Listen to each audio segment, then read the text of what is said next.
إلا تنصروه فقد نصره الله إذ أخرجه الذين كفروا ثاني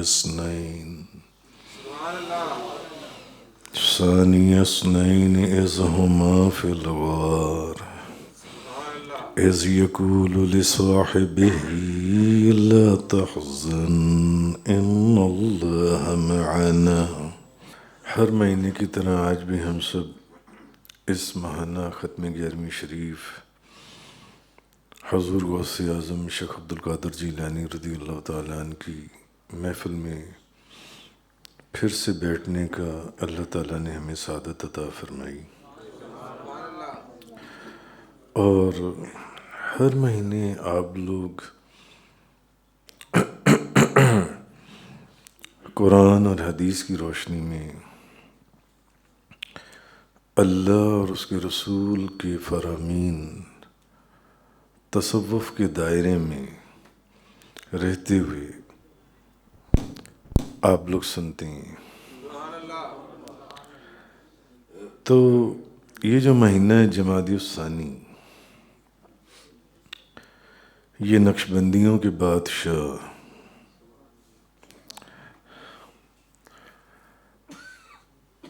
رونق بازار مصطفیٰ حامل انوار مصطفیٰ مظہر کردار مصطفیٰ حضرت سیدنا ابو بکر صدیق رضی اللہ تعالی عنہ کے وصال شریف اور عرس مبارک کا مہینہ ہے. تو عشق رسول، محبت رسول حضرت ابو بکر صدیق کے آئینے میں، عشق رسول حضرت ابو بکر صدیق کے آئینے میں. کیونکہ جب انسان آئینہ دیکھتا ہے تو اس کو اپنی شکل نظر آتی ہے، اپنا چہرہ نظر آتا ہے. حضرت ابو بکر صدیق کے آئینے میں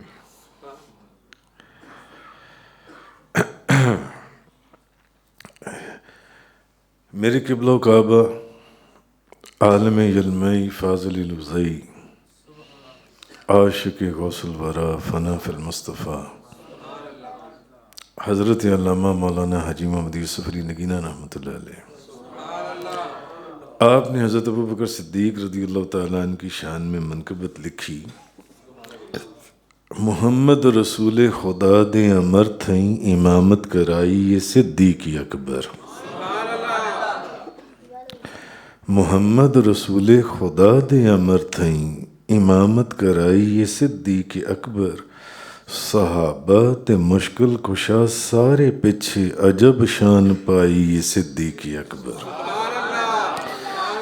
جدا ذکر آیا ہے 10ویں سپارے جن غار وچ کیتے رج رج نظارے. پئی ڈانگ تے ڈانگ سپنے سی مارے نظر نہ ہٹائی یہ صدیق اکبر. جنوں نال رکھیا نبی مصطفیٰ نے بشارت بہشتاں دی دتی خدا نے. جدی بیعت کیتی علی مرتضیٰ نے تے یاری نبھائی یہ صدیق اکبر. ہے صدیق یوسف صداقت دا تارا تے کسر خلافت دا روشن منارا.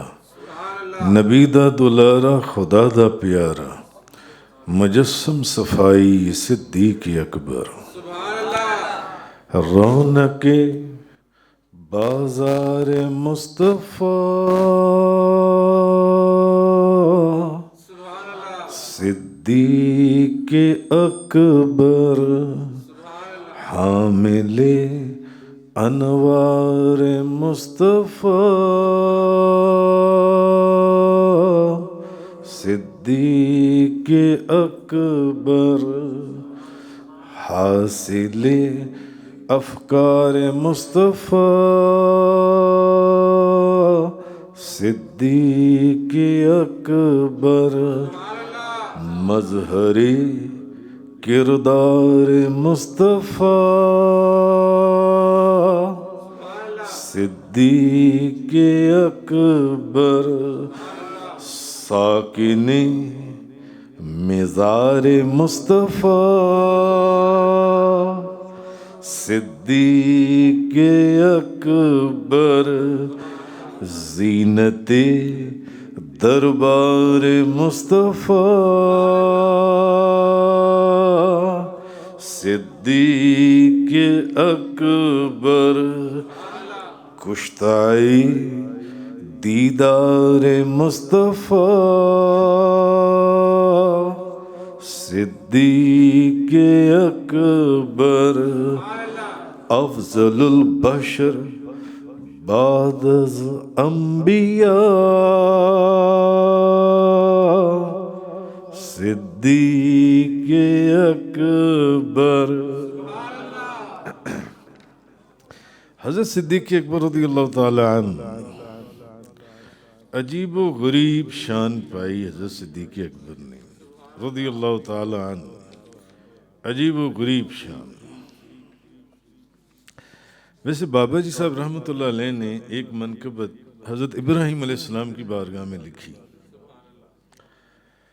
مگر اس کو اگر حضرت صدیق اکبر کی بارگاہ میں بھی پیش کیا جائے تو ان کی محبت، میں نے عرض کیا نا کہ محبت رسول صدیق اکبر کی آئینے میں۔ آپ فرماتے ہیں جی میں یار کے اکار کے بکھایا یار نے، جی میں یار کے اکار کے بکھایا یار نے، بیٹا چھری ہیٹ یار لئی لٹایا یار نے، جی میں یار کے اکار کے بکھایا یار نے، بیٹا چھری ہیٹ یار لئی لٹایا یار نے، ویکھو عاشقاں دی ریت جند جانوار دے، کاروبار سبے حسرتاں ارمان وار دے، کدی یار کولوں کچھ نہیں لکایا یار نے، جی میں یار کے اکار وکھایا یار نے، امر بن لیندے اکھیاں تے بن پٹیاں، جانا ہیرے جیاں سجنا تو وار سٹیاں، امر بن لیندے اکھیاں تے بن پٹیاں، جانا ہیرے جیاں سجنا تو وار سٹیاں، جی میں منیا سی یار نو منایا یار نے، جی میں یار کے اکار کے وکھایا یار نے، بیٹا چھری ہیٹ یار لئی لٹایا یار نے، یوسف دس بھید ویر ہتھوں کھوئے پہ گیا، جدوں چپ وٹی مصر والی شاہی لے گیا، تاجدار واپ یار نو بنایا یار نے، جی میں یار کے اکار کے وکھایا یار نے۔ منقبت ابراہیم اسماعیل علیہ السلام، مگر حضرت ابو بکر صدیق کا تصور آ جاتا ہے، ہاں ایسا تصور آتا ہے۔ بہرحال میں نے آپ کے سامنے جو آیہ کریمہ تلاوت سورہ توبہ آیت نمبر 40 کا حصہ میں نے آپ کے سامنے بیان کیا، إِلَّا تَنْصُرُوهُ فَقَدْ نَصَرَهُ اللَّهُ إِذْ أَخْرَجَهُ الَّذِينَ كَفَرُوا ثَانِيَ اثْنَيْنِ، اگر تم نے رسول کی مدد نہیں کی تو بے شک اللہ ان کی مدد کر چکا ہے۔ یعنی بتانے کا مقصد یہ تھا غزوہ تبوک کے موقع پر کہ اگر وہ پہلے مدد کر سکتا ہے تو وہ اب بھی ان کی مدد کر سکتا ہے، تمہاری مدد کی ان کو کیا ضرورت ہے؟ جن کے ساتھ خدا ہو اس کو اور کس کی مدد کی ضرورت ہے؟ اذ اخرجہ الذین کفروا، جب کافروں نے ان کو بے وطن کر دیا تھا تو کس نے ان کی مدد کی تھی؟ اللہ نے ان کی مدد کی تھی، اللہ کی مدد ان کے شامل حال تھی۔ ثانی اثنین، حالانکہ وہ دو میں سے دوسرے تھے، دو میں سے دوسرے تھے، کہاں؟ اذ ہما فی الغار، جب وہ دونوں غار میں تھے، اذ یقول لصاحبہ، جب وہ اپنے صاحب سے فرما رہے تھے، جب وہ اپنے صاحب سے فرما رہے تھے، لا تحزن، غم نہ کرو، ان اللہ معنا، بے شک اللہ ہمارے ساتھ ہے، بے شک اللہ ہمارے ساتھ ہے۔ اب اصل میں یہ جو آیہ کریمہ، آپ کو معلوم ہے کہ یہ ہجرت کا جو واقعہ ہے نبی کریم صلی اللہ علیہ وسلم کا، اصل میں اس ہجرت کے واقعے کا ذکر کیا گیا کہ تم لوگ غزوہ تبوک یا مختلف مواقع کے اوپر نبی کریم صلی اللہ علیہ وسلم جن کے شامل حال اللہ کی مدد ہو، ان کو کس کی مدد کی ضرورت ہے؟ تو جس پروردگار نے اس نے ان کی اس وقت مدد کی، وہ اب بھی انہی کی مدد کرے گا، اب بھی اسی کی مدد ان کی شامل حال ہوگی۔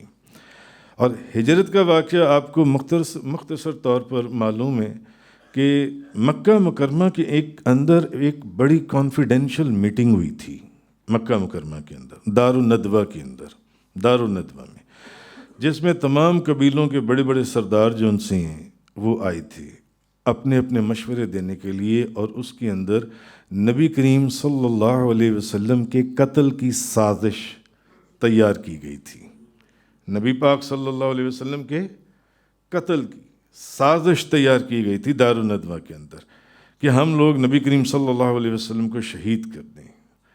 اور اسی رات، اور آپ کو معلوم ہے اس کے اندر مختلف سرداروں نے قریش کے مختلف مشورے دیے تھے، اور اس میٹنگ کے اندر شیطان بھی انسان کے بھیس میں آیا تھا، اور اس نے بھی اپنا مشورہ، اس نے ابو جہل کے مشورے کو سپورٹ کیا تھا۔ اس نے کہا تھا یہ جو ابو جہل نے مشورہ دیا نا، یہ سب سے بہتر مشورہ ہے، تمام قبیلوں سے ایک ایک بندہ لے لیا جائے، اور تمام ان کے سردار ہوں، اور ان کے ہاتھوں میں ایک ایک تلوار دے دی جائے، اور ایک یک بارگی نبی پاک صلی اللہ علیہ وسلم جیسی باہر نکلیں تو ان کے اوپر حملہ کر دیا جائے۔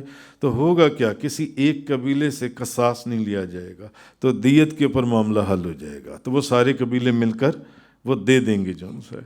تو وہاں دار الندوہ کے اندر مکہ مکرمہ کے اندر یہ ایک بڑی کانفیڈینشیل میٹنگ تھی، جس کے اندر ان مکہ کے سرداروں نے پوچھا تھا اس اجنبی بندے سے کہ تم ہو کون، تم یہاں کیسے آ گئے؟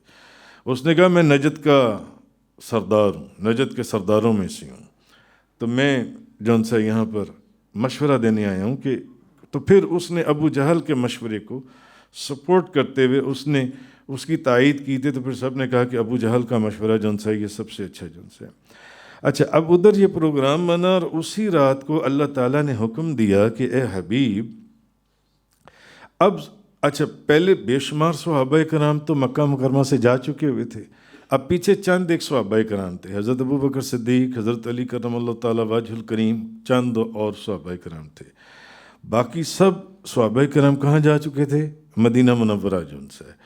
اب اللہ تعالیٰ نے حکم دیا کہ اے حبیب، اب یہ آج کی رات ہے، اب ہجرت کی رات ہے، اب آپ ہجرت فرمائیے، اب آپ کو حکم ہو رہا ہے ہجرت کا جو ان سے، جس رات انہوں نے حملہ کرنا تھا، اور آپ ایسا کریں کہ صدیق کو ساتھ لے لیں، اور مکہ مکرمہ سے اب آپ مدینہ طیبہ کی طرف روانی کریں۔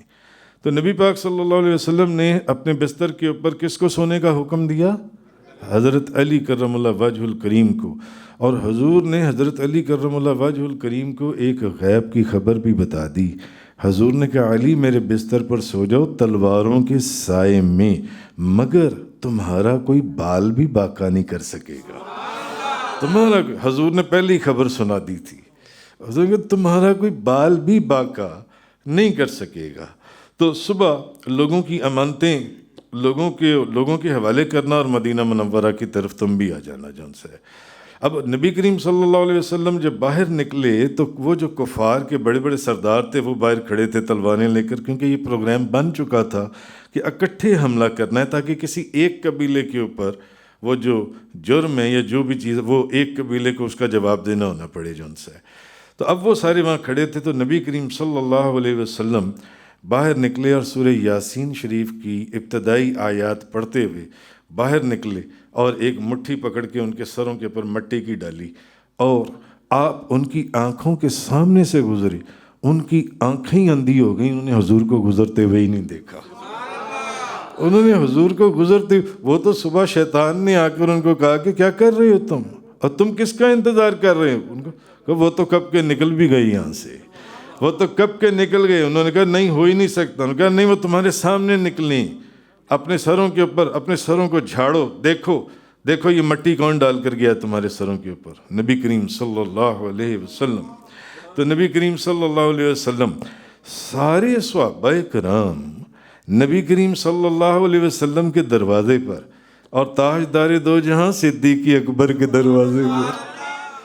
اچھا، اب نبی کریم صلی اللہ علیہ وسلم صدیق اکبر کے دروازے پر، اب حضرت صدیق اکبر کو لیا اور غار ثور، جو کوہ ثور مکہ المکرمہ کے اندر ہے، اس میں آپ نے آرام فرمایا۔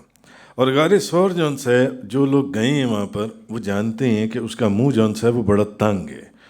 جو گئے ہیں، بعض لوگ اوپر جاتے ہیں، وہ اوپر بھی زیارت کر کر آتے ہیں، ورنہ لوگ کم از کم جا کر اس کوہ ثور کی زیارت کر لیتے ہیں، مقام ثور کی جون سی۔ تو اس غار کے اندر بندہ جون سا نا، وہ نیچے جھک کر لیٹ کر اندر گزرتا ہے جون سا اس غار کے اندر۔ تو اب حضرت صدیق اکبر جون سے ہیں اس غار کے اندر پہلے خود گئے، اور غار کو سارا انہوں نے صاف کیا، جتنے سوراخ تھے انہوں نے ان کو بند کیا۔ ایک سوراخ جو آپ نے پڑھا ہے کتابوں کے اندر اور تفاسیر کے اندر، احادیث کے اندر، ایک سوراخ رہ گیا، اس کے اوپر حضرت ابو بکر صدیق نے اپنا پاؤں رکھ دیا اور عرض کیا نبی کریم صلی اللہ علیہ وسلم کو کہ حضور آپ اندر تشریف لے آئیں، اب آپ اندر آ جائیے۔ تو اب حضور نبی کریم صلی اللہ علیہ وسلم آپ اندر تشریف لائے، تو صدیق کے زانوں کے اوپر آپ کی گود میں سر رکھا اور آرام فرمانے لگے۔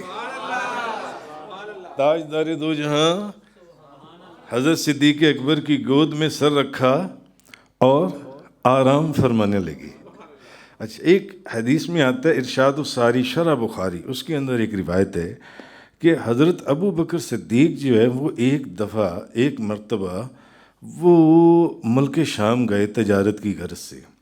تو حضرت ابو بکر صدیق نے ایک خواب دیکھا شام کے اندر۔ انہوں نے خواب دیکھا کہ آسمان کا جو چاند ہے وہ نیچے اترا ہے اور ان کی گود میں آ گیا ہے، اور ان کی گود میں آ گیا ہے۔ تو وہاں نا ایک بہت بڑا پادری تھا، پریسٹ، پوپ، اس کے کیتھیڈرل میں گئے اور اس سے پوچھا کہ جناب آپ مجھے بتائیے، میں نے آج رات خواب دیکھا ہے، خواب یہ دیکھا ہے کہ آسمان سے چاند اترا اور میری گود میں آ گیا۔ اس پوپ نے کہا کہ یہ بتاؤ کہ تم کس علاقے کی ہو؟ آپ نے کہا میں مکہ مکرمہ کا رہنے والا ہوں۔ انہوں نے کہا تمہارا قبیلہ کون سا ہے؟ ان کا قریش، میرا قبیلہ قریش ہے۔ اس پریسٹ نے ان کو کہا، اس نے کہا کہ پھر انتظار کرو، عنقریب آپ کے اندر ایک نبی تشریف لانے والی ہیں، جو نبیوں کے سردار ہوں گے، آخری نبی تشریف لانے والی ہیں۔ تو حضرت مجھے یہاں پر وہ بات یاد آ گئی، کہ غار کے اندر جب نبی کریم صلی اللہ علیہ وسلم داخل ہوئے تو نبی کریم صلی اللہ علیہ وسلم استراحت فرمانے کے لیے، آرام فرمانے کے لیے آپ نے اپنا سر اقدس جو ہے صدیق اکبر کی گود میں رکھ دیا۔ اچھا، ویسے ایک بات بتاؤں، جب یہ تو اب تو آپ ایمان لا چکے ہوئے تھے، یہ تو بہت بات کی بات ہے، مگر اس سے پہلے جب نبی پاک صلی اللہ علیہ وسلم نے نبوت کا اعلان کیا تو حضرت صدیق اکبر آپ کی بارگاہ میں حاضر ہوئے۔ تو حضرت صدیق اکبر نے پوچھا، انہوں نے کہا کہ آپ کی نبوت کی کوئی دلیل، آپ نے نبوت کا دعویٰ فرمایا ہے، تو آپ کی نبوت کی دلیل؟ تو نبی کریم صلی اللہ علیہ وسلم مسکرائے، حضور نے ابو بکر کو دیکھا، فرمایا ابو بکر، میری نبوت کی دلیل وہ جو شام میں خواب دیکھا تھا، وہ جو شام کے اندر خواب دیکھا تھا کہ آسمان کا چاند تمہاری گود میں آ گیا، آسمان کا چاند۔ تو یہ حضرت ابو بکر صدیق، وہ تو پہلے ہی بےتاب نگاہیں تھیں، بے قرار دل تھا، یہ روحیں کچھ ہیں کسی اور دنیا کی، جن کے دل ازل سے بے قرار ہیں، دن کے دل شروع سے بےتاب ہیں اپنے محبوب کی محبت میں. تو جس وقت حضرت ابوبکر صدیق رضی اللہ تعالی عنہ آپ کی نگاہ حضور نبی جب گود میں سر ہوگا تو حضرت ابوبکر صدیق کی نگاہیں کہاں ہوں گی جی؟ چہرہ انور کے اوپر. تو پھر پیر میر علی شاہ صاحب تڑپ اٹھے. اس صورت نو میں جانا کھا کہ جانے جہانا سچ آکھاں تے رب دی میں شان آکھاں جس شان تو شان سب بنیاں. آہا اب وہ دیکھتے ہوں گے چہرہ انور گود میں. اس صورت نو میں جانا کھا کہ جانے جہانا سچ آکھاں تے رب دی میں شان آکھاں جس شان تھی شان سب بنیاں. اے صورت ہے بے صورت تھی بے صورت ظاہر صورت تھی. گود میں تھا نا سر مبارک. اہل محبت اہل درد ان کے معنی جانتے ہیں. اے صورت ہے بے صورت تھی بے صورت ظاہر صورت بے رنگ دسے اس مورت تھی وچ وحدت پھٹیاں جد کڑیاں. اب نگاہیں صورت کے اوپر ہیں. اب نگاہیں صورت کے اوپر ہیں. دس صورت را بے صورت دا توبہ را کہ عین حقیقت دا. اس کے معنی کسی نے سمجھنے ہیں تو اعلیٰ حضرت سے سمجھے. اعلیٰ حضرت سے سمجھے. وہی ہے اول وہی ہے آخر وہی ہے ظاہر وہی ہے باطن. یا اس کے مطلب کسی نے سمجھنا ہے تو شیخ عبدالحق محدث دہلوی سے سمجھے جنہوں نے فرمایا یہ ساری چیزیں ادھر بھی ہیں اور ادھر بھی ہیں ادھر بھی ہیں اور ادھر بھی ہیں. شیخ عبدالحق محدث دہلوی مدارج النبوت کے پہلے باب کے اندر مقدمے کی پہلی سطر کے اوپر یہ لکھتی ہیں. تو اعلیٰ حضرت کیا لکھتے ہیں؟ وہی ہے اول وہی ہے آخر وہی ہے ظاہر وہی ہے باطن اسی کے جلوے. معراج کی رات اسی کے جلوے اسی سے ملنے اسی سے اس کی طرف گئے تھے اسی سے اس کی طرف گئے تھے. تو اعلیٰ حضرت کا کلام اور پیر میر علی شاہ صاحب کا کلام آپس میں کافی ریزمبلنس ہے, سملر ہے. تو اس صورت نو میں جانا کھاں جو گود کے اندر ہے. اس صورت نو میں جانا کھاں کہ جانے جہانا کھاں سچ آکھاں تے رب دی میں شان آکھاں جس شان تو شان سب بنیاں. اے صورت ہے بے صورت تھیں بے صورت ظاہر صورت تھیں بے رنگ دسے اس مورت تھیں وچ وحدت پھٹیاں جد کڑیاں. دس صورت را بے صورت دا دس صورت را بے صورت دا توبہ را کہ عین حقیقت دا پر کم نہیں بے سجت دا کوئی ورلیاں موتی لیتریاں. سبحان اللہ ما اجمل کا ما احسن کا ما اکمل کا. سبحان اللہ ما اجمل کا ما احسن کا ما اکمل کا. کتھے مہر علی کتھے تیری ثنا کتھے مہر علی کتھے مہر علی کتھے تیری ثنا مشتاق اکھن کتھے جاڑیاں. سبحان اللہ سبحان اللہ. نعرہ تکبیر نعرہ رسالت نعرہ رسالت. آج میری گود کے اندر میری نگاہیں کس کے اوپر چلی گئی ہیں؟ سبحان اللہ ما اجمل کا ما احسن کا ما اکمل کا. آہا، جمال میں بھی اخیر، کمال میں بھی اخیر. سبحان اللہ ما اجمل کا ما احسن کا ما اکمل کا. کتھے مہر علی کتھے تیری سنا، مشتاق اکھن کتھے جاڑیاں. بھئی یہ سعادتیں دی جاتی ہیں، یہ سعادتیں دی جاتی ہیں. بھئی اور بھی تو تھے، حضرت علی کرم اللہ وجہ الکریم، حضرت عثمان غنی، حضرت عمر فاروق، حضرت عبد الرحمن بن عوف، حضرت جابر بن عبداللہ انصاری، حضرت حذیفہ یمانی، حضرت ابو ہریرہ، حضرت ابو ایوب انصاری، حضرت ابو ذر غفاری، بے شمار کم و بیش 1.25 لاکھ صحابہ کرام. مگر یہ سعادتیں کسی کسی کو دی جاتی ہیں، کسی کسی کو دی جاتی ہیں. ہاں.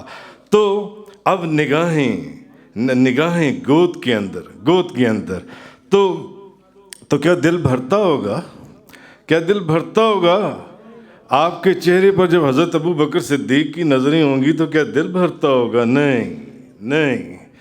سوہنیاں نالوں سوہنا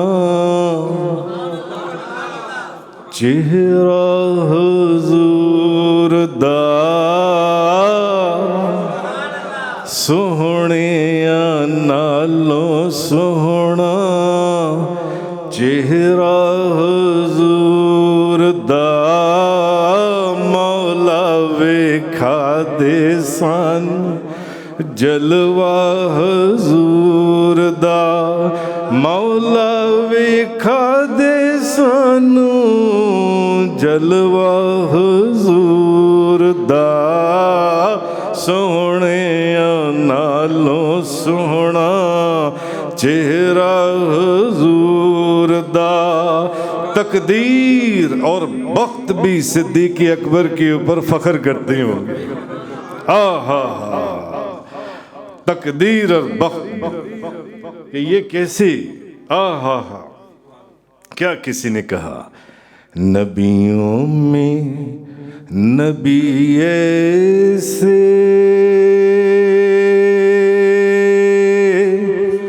امام الانبیاء ٹھہرے. نبیوں میں نبی ایسے امام الانبیاء ٹھہرے. حسینوں میں حسین سے کوئی محبوب ہے لڑکے کا، کوئی محبوب ہے لڑکی کا، کوئی محبوب ہے اپنی ماں کا، کوئی محبوب ہے اپنے باپ کا، کوئی محبوب ہے اپنے استاد کا، کوئی محبوب ہے اپنے پیر و مرشد کا. نبیوں میں نبی ایسے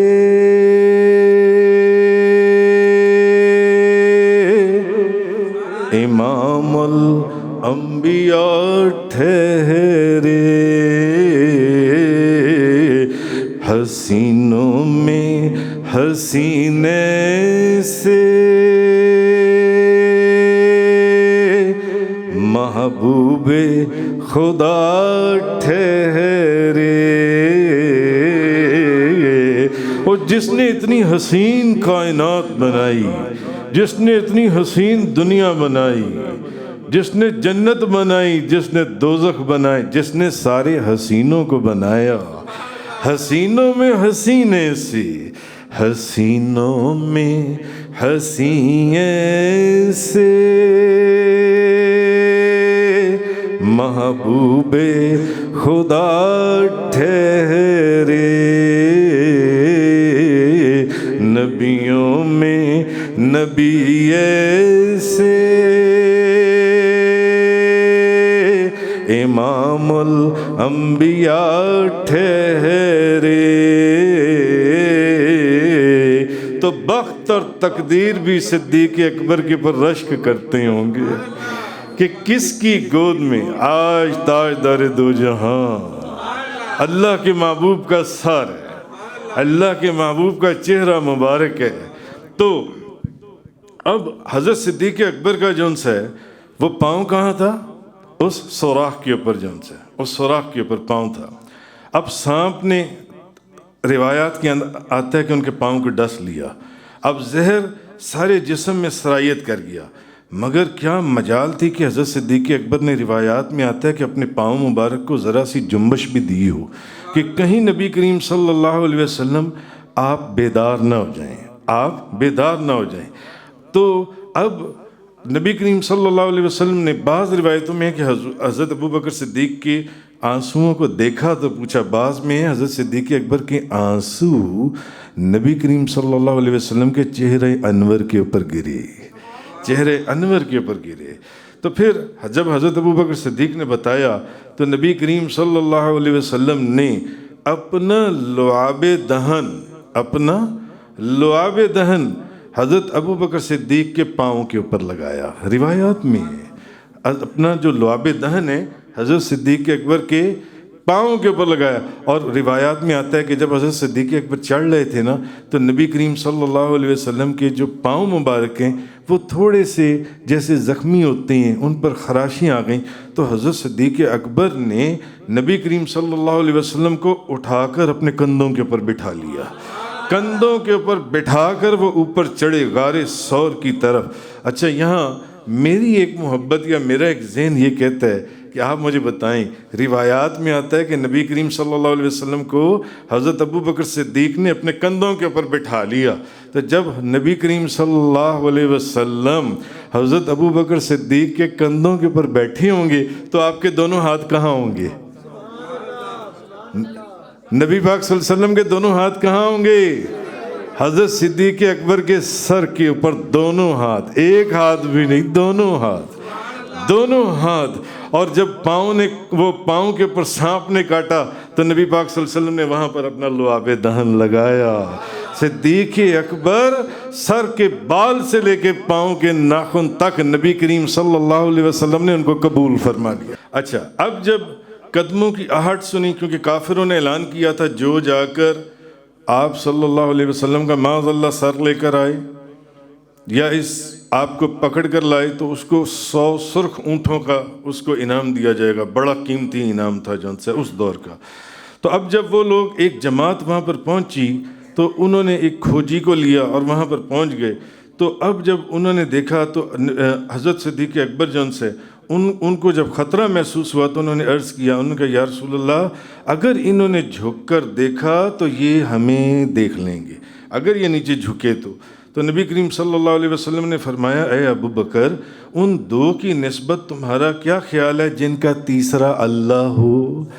ان دو کی نسبت جب اللہ کے بعد جب وہ اپنے صاحب سے فرما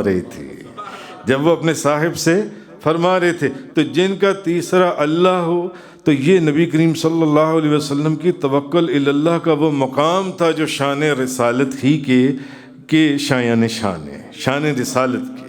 تو تم یہ بتاؤ کہ جن کا تیسرا اللہ ہو، تو اس وقت اللہ تعالیٰ نے اطمینان اور تسکین کی ایک مخصوص کیفیت نبی کریم صلی اللہ علیہ وسلم کے اوپر نازل فرمائی، اور حضور کا صدقہ جب وہ کیفیت حضور پر نازل ہو رہی تھی تو اسی کیفیت کا ورود حضرت صدیق اکبر کے اوپر بھی ہوا، حضرت صدیق اکبر کے اوپر بھی، اور وہ ہونا بھی تھا۔ اور ویسے بھی روایات کے اندر ہے کہ اس کیفیت کا ورود حضرت صدیق اکبر، اس اطمینان اور اس سکون، کیوں باہر وہ سب جماعت تلواریں لے کر کھڑی تھی اور اندر آپ تھی، وہ جو آگے مکڑی نے جو جالا تھا نا، تو اب نبی کریم صلی اللہ علیہ وسلم آپ بھی اندر، تو اب ایک اسی کیفیت کا ورود حضرت صدیق اکبر کے اوپر بھی ہو۔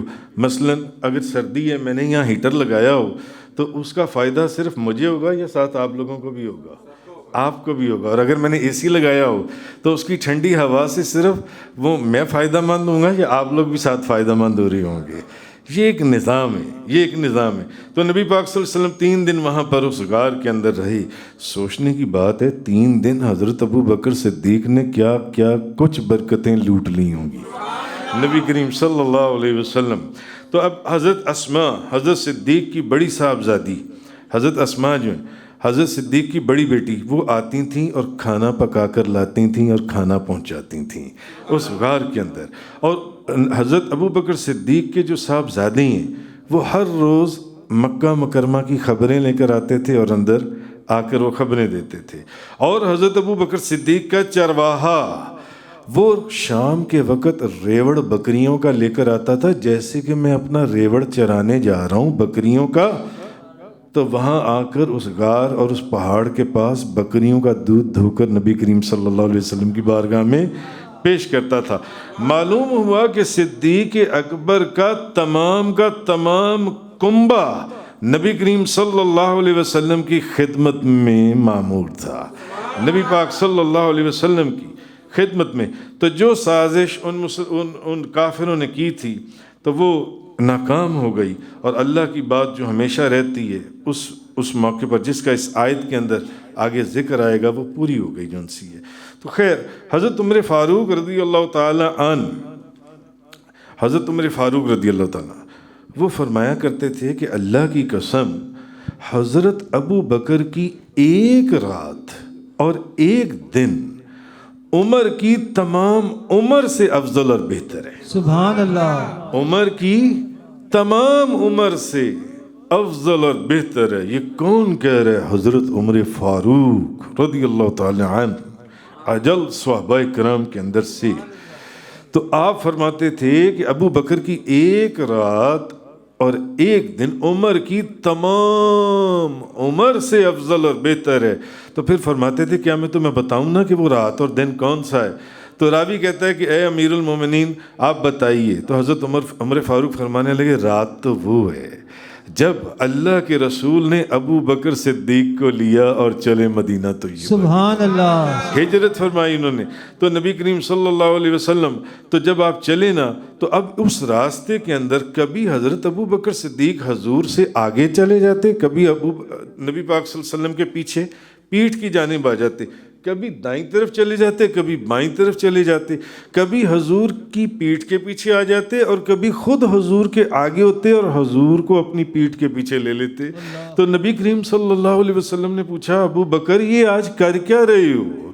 یعنی تم تو ہمیشہ پیچھے چلا کرتے تھے، آج کبھی آگے کبھی پیچھے، کبھی دائیں کبھی بائیں، تو ابو بکر یہ کیا کر رہے ہو؟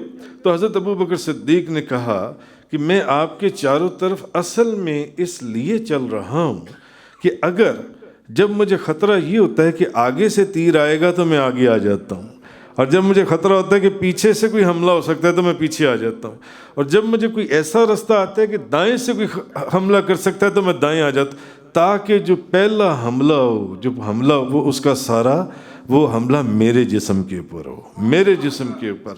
تو اب نبی کریم صلی اللہ علیہ وسلم کے جب پاؤں مبارک اس روایت کے اندر آتا ہے جس میں حضرت عمر فاروق بتا رہے ہیں کہ عمر کی جون سی ہے یہ تمام عمر سے افضل ہے، ایک دن حضرت ابو بکر صدیق کی جون سی رات ہے۔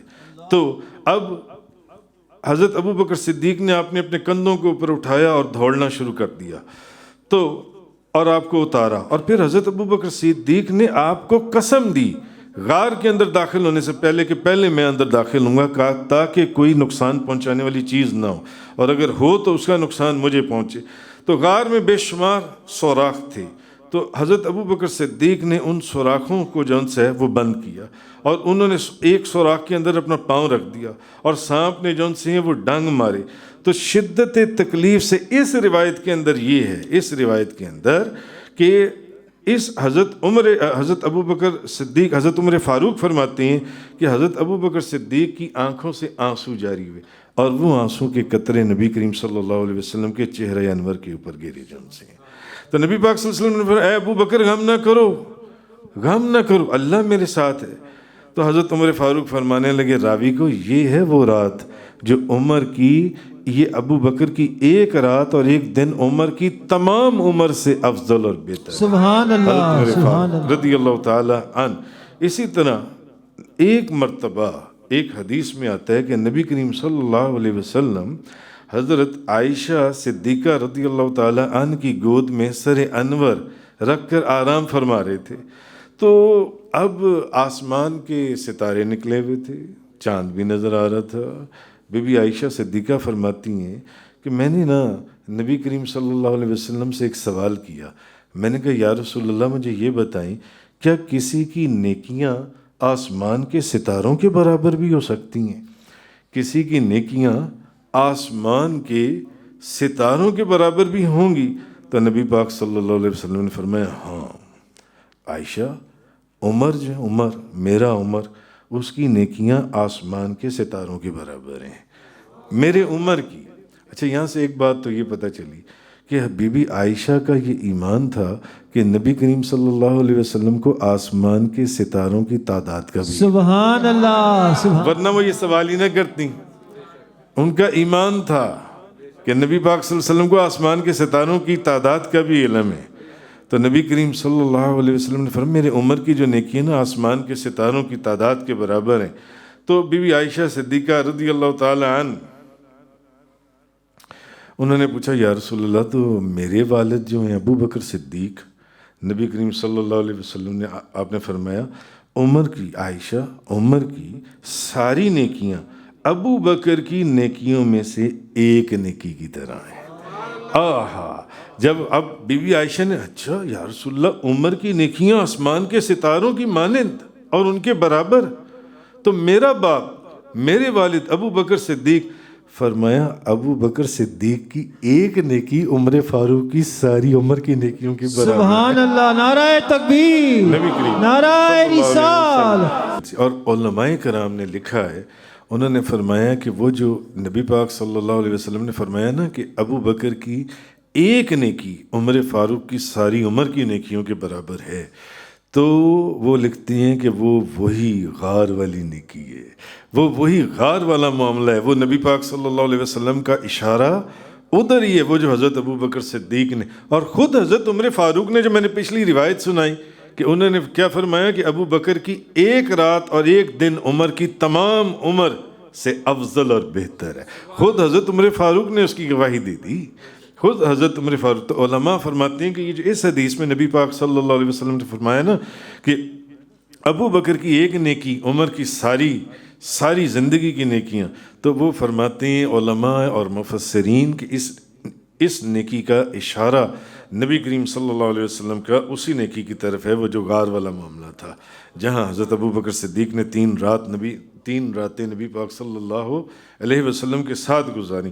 تو بخاری شریف کی حدیث سے پاک ہے، حضرت ابو ہریرہ رضی اللہ تعالیٰ عنہ فرماتے ہیں نبی پاک صلی اللہ علیہ وسلم نے فرمایا قیامت کا دن ہوگا تو نمازی جون سے ہیں وہ نماز والے دروازے سے، اور مجاہد جون سے ہیں وہ جہاد والے دروازے سے، اور سخی جون سے ہیں وہ صدقے والے دروازے سے جنت میں داخل ہوں گے۔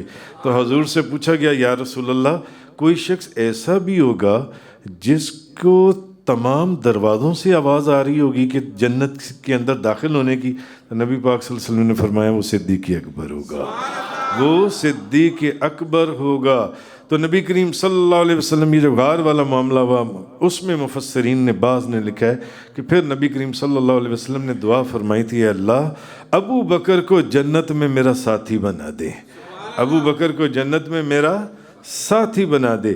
تو معلوم یہ ہوا کہ اچھا ایک روایت میں یہ، بعض روایتوں میں یہ بھی آیا تفاسیر کے اندر کہ حضرت ایک تو ہے نا کہ ایک سوراخ کے اوپر حضرت ابو بکر صدیق نے اپنا پاؤں رکھ دیا، مگر بعض تفاسیر کے اندر اور روایات میں ہے کہ ایک سوراخ تھا وہ بہت چوڑا تھا، حضرت ابو بکر صدیق نے اپنی ساری جو قمیض مبارک تھی وہ پھاڑ کے باقی تو سوراخ بند کر دیے اور قمیض ساری ان سوراخوں میں چلی گئی، مگر ایک سوراخ رہ گیا۔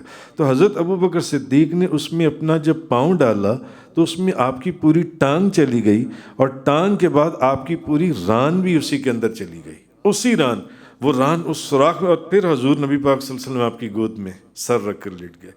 تو نبی کریم صلی اللہ آپ نے پوری ٹانگ، اور ان روایات کے اندر ہے کہ اس سوراخ کے اندر، وہ جو غار کے اندر وہ جو اتنا چوڑا سوراخ تھا جس میں آپ کی پوری ران چلی گئی، تو سانپ جون سی حضرت ابو بکر صدیق کو ڈستے رہے جون سے، تو سانپ نے حضرت ابو بکر صدیق کے پاؤں کے اوپر ڈنگ مارنے شروع کیے، جبکہ نبی پاک صلی اللہ علیہ وسلم حضرت ابو بکر صدیق کی گود میں آرام فرما رہے تھے، بظاہر سو رہے تھے، تو اب انہوں نے جنبش بھی نہیں کی تاکہ نبی پاک صلی اللہ علیہ وسلم بیدار نہ ہو جائیں، تو ان کے آنسو نبی کریم صلی اللہ علیہ وسلم کے چہرے مبارک کے اوپر گرے تو حضور بیدار ہو گئے۔ تب حضور بیدار ہوئے تو آپ نے پوچھا ابو بکر کیا ہوا؟ تو ابو بکر نے فرمایا یا رسول اللہ میری ماں بھی آپ پر سے قربان، میرا باپ بھی آپ پر سے قربان۔ فرمایا ابو بکر ہوا کیا؟ فرمایا یا رسول اللہ مجھے سانپ نے ڈس لیا۔ تو نبی کریم صلی اللہ علیہ وسلم نے ان کے پاؤں کے اوپر اپنا لعاب دہن لگایا تو سارا سانپ کا جون سا وہ زہر جون سا تھا وہ دور ہو گیا۔ ہر درد کی دوا نام محمد، ہر مرض سے شفا نام محمد۔ تو حضرت ابو بکر صدیق رضی اللہ تعالی عنہ، یہ بڑا مقام، یہ باتیں کرنی بڑی آسان ہے، یہ سننا بھی بڑا آسان ہے، سنانا بھی بڑا آسان ہے، مگر ان لمحات میں سے نکلنا یہ بڑا مشکل کام ہے، یہ بڑا مشکل کام ہے۔ یہ وہی لوگ ان مقامات سے گزرتے ہیں جن کو ان جگہوں کے لیے چنا ہوتا ہے، ہر بندے کے بس کی بات ہی نہیں۔ میرے حضور بابا جی صاحب فرماتے تھے مرنے تو پہلا مر جانا ہے سبق اہل طریقت دا، مرنے تو پہلا مر جانا ہے سبق اہل طریقت دا، مر مر کے دل بر نو پانا ہے سبق اہل طریقت دا، اپنی مرضی نو چھڈ کے تے دل بر دی مرضی تے چلنا، من جانا یار دا فرمانا ہے سبق اہل طریقت دا، دسے یار تے جان نوارے نا۔ آہا، اب یہ روحانیت کی دنیا ہے، طریقت کی دنیا، دسے یار تے جان نوارے نہ ہے کفر عشق دے مذہب وچ، دسے یار تے جان نوارے نہ ہے کفر عشق دے مذہب وچ، جو کر کے دس دے پروانہ ہے سبق اہل طریقت دا، عشق دی منزل اوکھی پیراں تو یوسف ڈولی نا، اے عشق دی منزل اوکھی پیراں تو یوسف ڈولی نا، وچ مشکل دے نہ گھبرانا ہے سبق اہل طریقت دا۔ بڑے ہزاروں آتے ہیں، کوئی 2 دن بعد چلا جاتا ہے، کوئی 4 دن بعد چلا جاتا ہے، کوئی 10 دن بعد چلا جاتا ہے، کوئی 7 بعد چلا، مگر کوئی ایسی ہیں آہا، اے عشق دی منزل اوکھی پیراں تو یوسف ڈولی نا، وچ مشکل دے نہ گھبرانا ہے سبق اہل طریقت دا۔ بابا جی صاحب رحمۃ اللہ علیہ کا یہ شعر حضرت ابو بکر صدیق کی ذات کے اوپر کیسا پورا اترتا ہے، دسے یار تے جان نوارے نا، دسے یار تے جان نوارے نا ہے کفر اہلت ہے کفر عشق دے مذہب وچ دس یار تے جان نوارے نا ہے کفر عشق دے مذہب وچ جو کر کے دس دے پروانہ ہے سبق وے اہل طریقت دا۔ تو نبی کریم صلی اللہ علیہ وسلم کی محبت میں نبی پاک صلی اللہ علیہ وسلم کا چہرہ انور آپ کی گود کے اندر، اور جب وہ قریش کے لوگ ڈھونڈنے میں ناکام ہو گئے تو پھر وہ ایک کھوجی لے کر آئے۔ کھوجی بعض روایت میں ہے۔ اب کھوجی کیا کرتا ہے؟ وہ قدموں کے نشانوں کو تلاش کرتا کرتا اس جگہ پر پہنچ جاتا ہے۔ تو اب وہ جب وہ کھوجی کے ذریعے اس نے ان قریش کے لوگوں کو جو ہے نا پورے گروہ کو غار کے دہانے کے اوپر پہنچا دیا۔ اب جب وہاں پہنچ گئے اس نے کہا یہاں سے تو آگے نشانات مجھے نظر ہی نہیں آ رہے، اب نشان کدھر جا رہے ہیں؟ اس نے کہا نشان یہاں آ کر ختم ہو گئے ہیں۔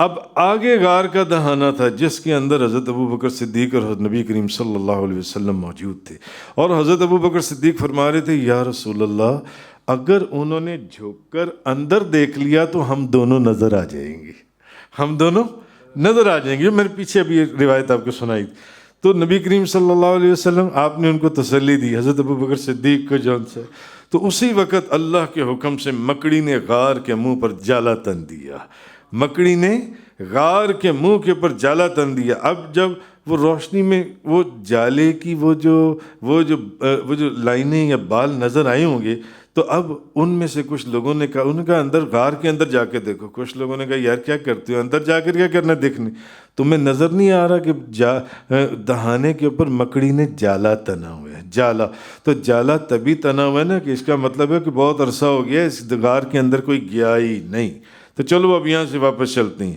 تو اسی لیے نبی کریم صلی اللہ علیہ وسلم نے، آپ کو معلوم ہوگا کہ مکڑی کو مارنے سے منع فرمایا ہے نبی پاک صلی اللہ علیہ وسلم نے کہ مکڑی کو نہیں مارنا۔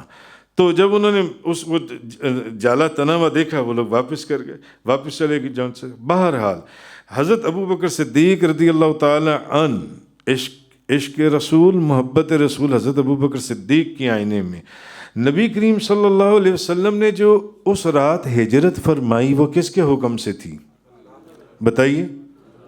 اللہ، سب بولیں، اللہ کے حکم سے تھی۔ نبی پاک صلی اللہ علیہ وسلم کا ہجرت فرمانا اللہ کے۔ اچھا، نبی پاک صلی اللہ علیہ وسلم کے نسبی قرابت دار بھی تو بہت تھے، حضور ان میں سے بھی تو کسی کو اپنے ساتھ لے سکتے تھے۔ حضور نے خود حضرت علی وہاں موجود تھے، حضور ان میں سے بھی کسی کو لے سکتے تھے، مگر نبی کریم صلی اللہ علیہ وسلم نے اس سفر کے اندر اپنی رفاقت کے لیے کس کو چنا؟ حضرت ابو بکر صدیق کو۔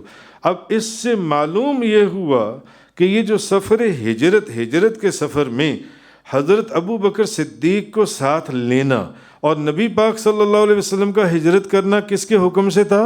اللہ کے حکم سے۔ اور نبی پاک صلی اللہ علیہ وسلم کا حضرت ابو بکر صدیق کو ساتھ لینا، معلوم ہوا کہ حضرت صدیق اکبر کو ساتھ لینا بھی اللہ ہی کے حکم سے تھا، اللہ ہی کے۔ تو یہ حضرت ابو بکر صدیق کی بڑی فضیلت ہے کہ نبی کریم صلی اللہ علیہ وسلم کی رفاقت اور نبی پاک صلی اللہ علیہ وسلم کے ساتھ کے لیے اللہ نے حضرت ابو بکر صدیق کو چن لیا، اللہ نے حضرت ابو بکر صدیق کو چنا۔ اچھا، دوسری بات یہ کہ اس آیت کے اندر آپ کو ثانی اثنین، دو میں سے دوسرا فرمایا گیا، دو میں سے دوسرا فرمایا گیا۔ اچھا، تیسرا یہ کہ جب حضرت ابو بکر صدیق غمگین ہوئے، جب وہ آ گئے غار کے دہانے پر، تو کس نے تسلی دی ان کو؟ نبی کریم صلی اللہ علیہ وسلم نے فرمایا غم نہ کرو، بے شک اللہ ہمارے ساتھ ہے، بے شک اللہ ہمارے ساتھ ہے۔ اس تسلی دینے والا کون تھا حضرت ابو بکر صدیق کو؟ نبی کریم صلی اللہ علیہ وسلم۔ اور نبی کریم صلی اللہ، اس آیت کے اندر اللہ تعالیٰ نے اس بات کی وضاحت کر دی کہ حضرت ابو بکر صدیق رضی اللہ تعالی عنہ نبی کریم صلی اللہ علیہ وسلم کے صاحب ہیں۔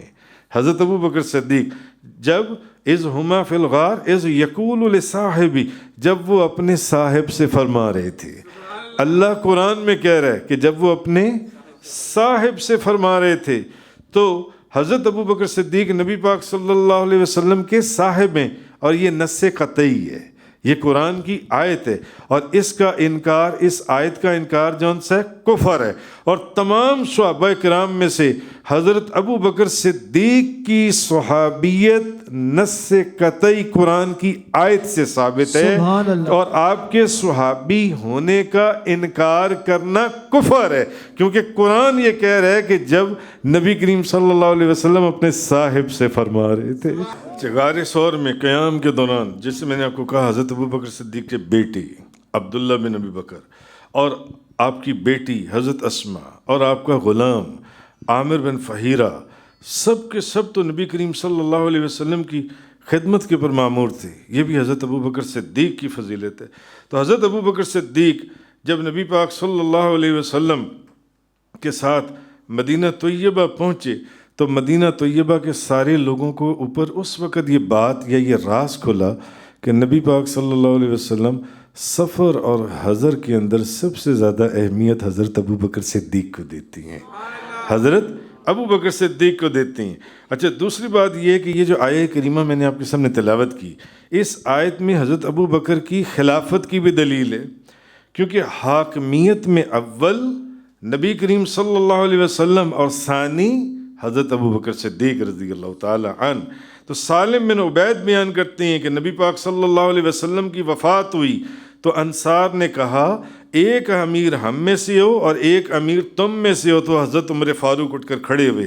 انہوں نے کہا ایسا کون سا شخص ہے جس کے متعلق 3 آیتیں نازل ہوئی ہوں، اذ ہما فی الغار، جب وہ غار میں تھے، اذ یقول لصاحبہ، جب وہ اپنے صاحب سے کہہ رہے تھے، لا تحزن ان اللہ معنا، غم نہ کر، اللہ ہمارے ساتھ ہے۔ حضرت عمر فاروق نے فرمایا بتاؤ اور کون ہے جون سے؟ تو غار ثور میں حضرت ابو بکر صدیق رضی اللہ تعالی عنہ، حضرت ابو بکر صدیق رضی اللہ تعالی عنہ، آپ کے متعلق قرآن کریم کی مختلف تفاسیر کے اندر آتا ہے کہ حضرت ابو بکر صدیق کے اندر انوار رسالت اس طرح جذب ہو گئے تھے کہ جب نبی کریم صلی اللہ علیہ وسلم ابو بکر کے ساتھ مدینہ طیبہ پہنچے تو استقبال کرنے کے لیے آنے والوں کو یہ پہچاننا مشکل ہو گیا کہ تاجدار دو جہاں کون ہے اور حضرت ابو بکر صدیق کون۔ یہاں تک کہ روایات کے اندر آتا ہے کہ جب انصار کے لوگ آگے بڑھے اور انہوں نے حضرت ابو بکر صدیق کو جب دیکھا تو سب لوگ آگے بڑھ کر حضرت ابو بکر صدیق سے ہاتھ ملانے لگے، آپ کے ہاتھ پاؤں چومنے لگے، آپ کے۔ تو اب جب حضرت صدیق اکبر سارے معاملے کو بھانپ گئے کہ یہ کیا ہو رہا ہے، کہ یعنی کہ وہ لوگ جو استقبال کے لیے آنے والے تھے وہ حضرت ابو بکر صدیق کو رسول اللہ صلی اللہ علیہ وسلم اللہ کے رسول کا گمان کر رہے تھے کہ شاید نبی کریم صلی اللہ علیہ وسلم۔ تو حضرت ابو بکر صدیق نے کیا کیا؟ احادیث میں آتا ہے کہ حضرت ابو بکر صدیق نے فوراً چادر پکڑ کر، تو حضور نبی پاک صلی اللہ علیہ وسلم کی پر ایسے چادر پکڑ کر کھڑے ہو گئے تاکہ دیکھنے والوں کو پتہ چل جائے کہ غلام میں ہوں، غلام میں ہوں۔ آپ ایک دم جب انہوں نے دیکھا نا لوگ میری طرف لوگ مجھے سمجھ رہے ہیں اللہ کا رسول، تو انہوں نے ایک دم چادر پکڑ کر نبی پاک صلی اللہ علیہ وسلم کے اوپر کر دی تاکہ لوگوں کو پتہ چل جائے، لوگوں کو پتہ چل جائے کہ ابو بکر کون ہے اور اللہ کا رسول کون ہے، اللہ کا رسول کون ہے۔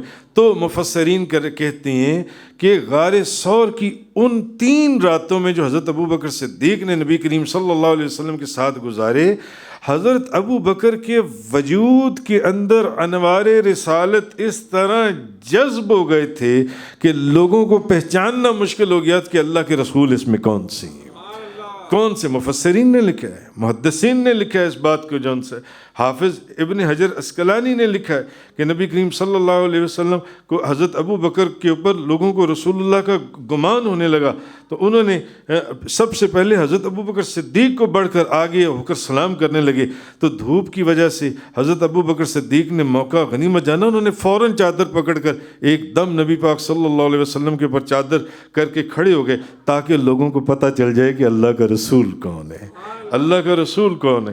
تو اس سے معلوم ہوا کہ حضرت ابو بکر صدیق رضی اللہ، اور ایسا روحانیت کی دنیا میں تو ایسا ہوتا ہے، آپ کتابیں پڑھیں، حضرت ابو نجیب سہروردی اور حضرت شہاب الدین سہروردی حضرت شہاب الدین سہروردی مرید اور حضرت ابو نجیب سہروردی پیر و مرشد. کتابوں کے اندر ہے کہ لوگ جب آپ دونوں اکٹھے تشریف لاتے تھے تو لوگ یہ پہچان نہیں پاتے تھے کہ ابو نجیب سہروردی کون ہے اور شہاب الدین سہروردی کون ہے. آپ کے آستانے کے لوگ نہیں پہچان پاتے تھے کہ ابو نجیب سہروردی کون ہے. اس لیے یہاں کوئی بندہ حیران نہ ہو.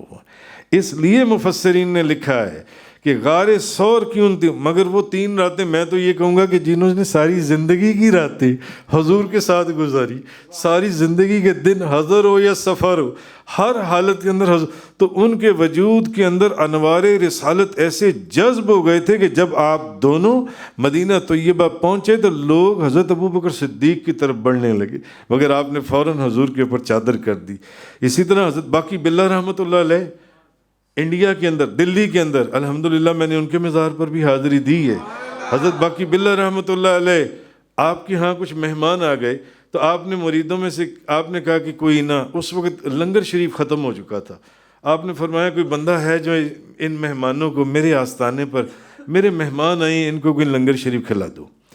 تو ایک نان بھائی، ایک تندور والا آپ کا مرید تھا، وہ سن رہا تھا. اس نے کہا حضور میں، آپ نے کہا یار کوئی بندہ نا ان کو نا، میرے مہمانوں کو نا بہترین لنگر شریف کھلا دے، چلو وہ جو کہے گا نا میں ویسے کر دوں گا. آپ نے یہ کہہ دیا. ایک نان بھائی سن رہا تھا. تو بعض اوقات جو سادے سے لوگ ہوتے ہیں وہ سارا کچھ سن کے سارا کچھ لے جاتے ہیں. وہ سن رہا تھا، بڑے بڑوں کو سمجھ نہیں آتی جو بڑے بڑے بیٹھے ہوتے ہیں. اب اس نے کہا حضور میں، اس نے نا بہترین لنگر شریف، نان بھائی تندور تھا، اس نے بڑی زبردست دعوت کی. جب دعوت ہو گئی مہمان چلے گئے. حضرت باقی باللہ رحمۃ اللہ علیہ حضرت کن کے پیر و مرشد ہیں؟ امام ربانی مجدد الفسانی شیخ احمد سرہندی رحمۃ اللہ علیہ، ان کے پیر و مرشد حضرت خواجہ باقی باللہ رحمۃ اللہ علیہ. تو وہ اب جب وہ چلے گئے تو انہوں نے کہا یار اس نان بھائی کو بلاؤ جو ان سے. وہ آیا، انہوں نے کہا بھائی بتاؤ، تم بڑی مہربانی تمہاری، تو اللہ تمہیں جزا دے. تو اب وہ جانے لگا. تو اس نے کہا حضور آپ نے ایک بات کہی تھی. کہ کیا بات کہی تھی؟ اس نے کہا حضور آپ نے کہا تھا کہ جو کہو گے ویسے ہی ہو جائے گا، جو کہو گے نا ویسے کر دیں گے.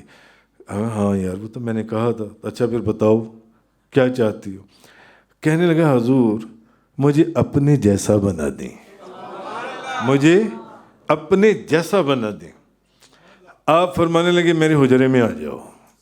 حضرت ابو بکر صدیق غار ثور کے اندر تھے اور اندر اور کوئی نہیں تھا. فرمایا حجرے کے اندر آ جاؤ اور دروازہ بند کر لیا.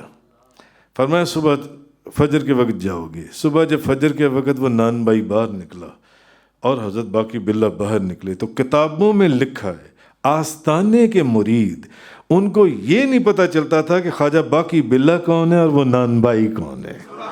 ان کو یہ پتہ ہی نہیں چلتا تھا. تو معلوم ہوا کہ یہ باتیں پھر جو مفسرین نے لکھی ہیں کہ حضرت ابو بکر صدیق کے وجود میں انوار رسالت اس طرح جذب ہو گئے تھے کہ مدینہ طیبہ جب داخل ہوئے تو لوگوں کو پہچاننا مشکل ہو گیا، یہ تمیز کرنی مشکل ہو گئی کہ اس میں حضرت ابو بکر صدیق کون ہے. نبی کریم صلی اللہ علیہ وسلم کیوں ان کے وجود میں وہ انوار رسالت جذب ہو گئے تھے. تو یہ چیز حضرت ابو بکر صدیق کی، یہ بھی حضرت ابو بکر صدیق رضی اللہ تعالی عنہ کی شان کے اندر ہے. تو حضرت ابو بکر صدیق رضی اللہ تعالی عنہ کے فضائل بے شمار. حضور غوث اعظم شیخ عبد القادر جیلانی جن کی محفل 11ویں شریف کے اندر آپ بیٹھے ہیں، ختم 11ویں کے اندر آپ نے فرمایا ہے، آپ کا فرمان ہے کہ کسی شیخ کے لیے مسند ولایت کے اوپر، اللہ کے ولی کے لیے یہ جائز ہی نہیں ہے کہ وہ مسند ولایت کے اوپر بیٹھے جب تک کہ اس کے اندر 12 خصائل میں سے 2 خصلتیں حضرت ابو بکر صدیق کی موجود نہ ہوں.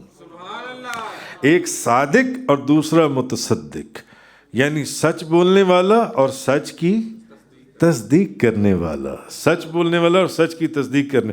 اسی لیے پیران پیر شیخ عبد القادر جیلانی رضی اللہ تعالی عنہ غنیۃ الطالبین کے اندر لکھتے ہیں، آپ فرماتے ہیں یا ایھا الذین آمنوا اتقوا اللہ وکونوا مع الصادقین، اے ایمان والو اللہ سے ڈرو اور سچوں کے ساتھ ہو جاؤ.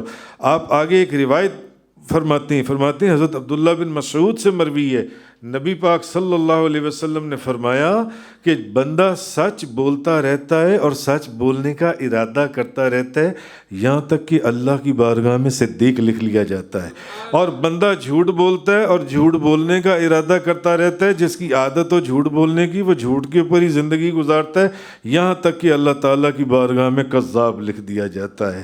تو آپ حضور غوث اعظم فرماتی ہیں کہ صدق جو ہے، صدق یہ ہر کام کا ستون ہے، پلر ہے، اور ہر کام کی صحیح طور پر پائے تکمیل پر پہنچانا صرف سچ سے ہوتا ہے۔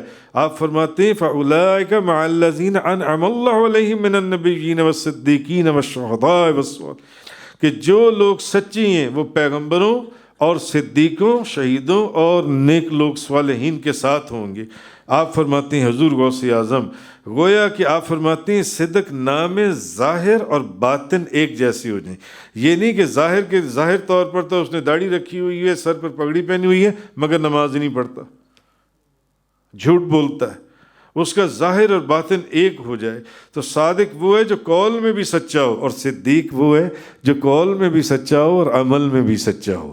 حضور غوث اعظم شیخ عبد القادر جیلانی فرما رہے ہیں، تو آپ فرماتے ہیں حضور غوث اعظم آپ فرماتے ہیں اپنے مرید کو نصیحت کرتے ہوئے، آپ فرماتے ہیں کہ جو بندہ یہ چاہے نا کہ اس کے ساتھ اللہ ہر وقت، اللہ اس کے ساتھ خود اللہ رب العزت ہو، اس کو اللہ رب العزت کی معیت حاصل ہو، تو وہ بندہ سچا ہو جائے، بس اس کی زبان کے اوپر سچ ہو، کیونکہ آپ فرماتے ہیں صادق جو ہے، سچ بولنے والا، اس کی عبادت میں حلاوت ہوتی ہے۔ بعض لوگ نماز پڑھتے ہیں آ کر ہمیں کہتے ہیں حضور نماز پڑھتے ہیں مگر نماز پڑھنے کو دل نہیں کرتا، نماز پڑھنے کو دل نہیں کرتا، کیا کریں؟ دعا فرمائیں ہمیں نماز پڑھنے میں مزہ آئے، نماز پڑھنے کو بڑی آوازاری میں معاذ اللہ مجبوری میں نماز پڑھتے ہیں۔ تو حضور غوث اعظم فرماتے ہیں جو سچ وہ صادق جنس ہے اس کی عبادت میں حلاوت ہوتی ہے، اور دوسری اس کی نشانی یہ ہے کہ اللہ کی مخلوق اس سے خوف کھاتی ہے اس کے سچ کی وجہ سے، جو وہ سچ پر قائم ہوتا ہے۔ اور تیسری وجہ آپ فرماتے ہیں اس کی نشانی یہ کہ جب وہ گفتگو کرتا ہے تو اس کی گفتگو میں ایک رعب اور دبدبہ اور تمکنت ہوتی ہے اس شخص کے جو ہے۔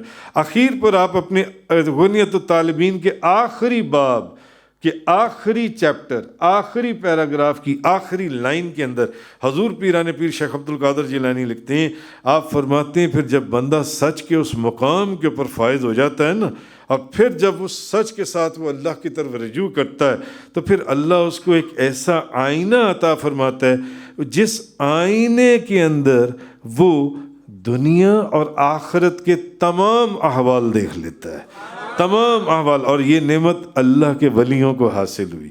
اسی لیے حضور خواجہ خواجگان حضرت بہاؤالدین نقشبند رضی اللہ تعالیٰ عنہ فرمایا کرتے تھے، فرماتے تھے ہم اپنے آئینے کی آئینہ داری کرتے ہیں اور ہمارے آئینے نے کبھی بھی کوئی بات غلط ہمیں نہیں بتائی، کبھی کوئی بات۔ تو حضور غوث اعظم فرماتے ہیں جب بندہ سچ کے اس مقام کے اوپر پہنچتا ہے اور اس سچ کے ساتھ اللہ کی طرف رجوع کرتا ہے تو پھر اللہ تعالیٰ اس کو ایک ایسا آئینہ عطا فرماتا ہے جس میں وہ دنیا اور آخرت کے تمام چیزوں کو دیکھ لیتا ہے، تمام چیزوں کو۔ تو یہ حضرت ابو بکر صدیق رضی اللہ تعالیٰ عنہ کا ایک مقام تھا۔ حضرت ابو بکر صدیق سچ کے اس مقام کے اوپر فائز تھے جس کا بیان ہی مشکل ہے۔ حضرت امام ابو جعفر محمد بن جریر طبری بیان کرتے ہیں کہ حضرت ابن عباس رضی اللہ تعالیٰ عنہما بیان کرتے ہیں کہ حضرت ابو بکر صدیق بیت المدارس گئے، آپ نے دیکھا کہ وہاں بہت سے یہودی کٹھے ہیں، ایک بندے کے چاروں طرف بیٹھے ہوئے ہیں، کون بیٹھے ہوئے ہیں؟ یہودی۔ اب یہ جو بندہ تھا یہ یہودیوں کا بہت بڑا عالم تھا، بہت بڑا عالم۔ تو حضرت ابو بکر صدیق نے فنحاس سے کہا، اس نے کہا فنحاس بھئی تم پر افسوس ہے، تم اللہ سے ڈرو اور اسلام قبول کر لو، اللہ سے ڈرو اور اسلام قبول کرو۔ تو تمہیں معلوم ہے کہ محمد صلی اللہ علیہ وسلم اللہ کے رسول ہیں۔ اب وہ یہودیوں کا بہت بڑا عالم تھا اور یہودیوں کو لے کر بیٹھا ہوا تھا۔ تو اب حضرت ابو بکر صدیق نے اس کو کہا کہ بھئی تم اللہ سے ڈرو، اسلام قبول کر لو، اور تمہیں معلوم ہے محمد صلی اللہ علیہ وسلم اللہ کے رسول ہیں۔ تو وہ اللہ کے پاس سے ایک دین حق لے کر آئی ہیں نبی کریم صلی اللہ علیہ وسلم. اور فنحاس تم لوگ تورات اور انجیل میں بھی اس حکم کو پاتے ہی ہو. تمہاری تورات اور انجیل میں بھی نبی کریم صلی اللہ علیہ وسلم کی ساری نشانیاں اور معاملات موجود ہیں. اب فنحاس نے آگے سے نا ابو بکر صدیق رضی اللہ تعالیٰ عنہ کو جواب دیا. اس نے کہا ابو بکر ہمیں اللہ کی کوئی ضرورت نہیں, ہمیں اللہ کی کوئی حاجت نہیں,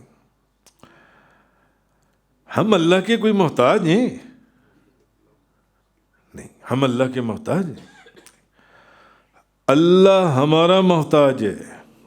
فنحاس نے کہا, یہودیوں کا عالم, اللہ ہمارا محتاج ہے, ہمیں اس کی ضرورت نہیں ہے, اسے ہماری ضرورت ہے.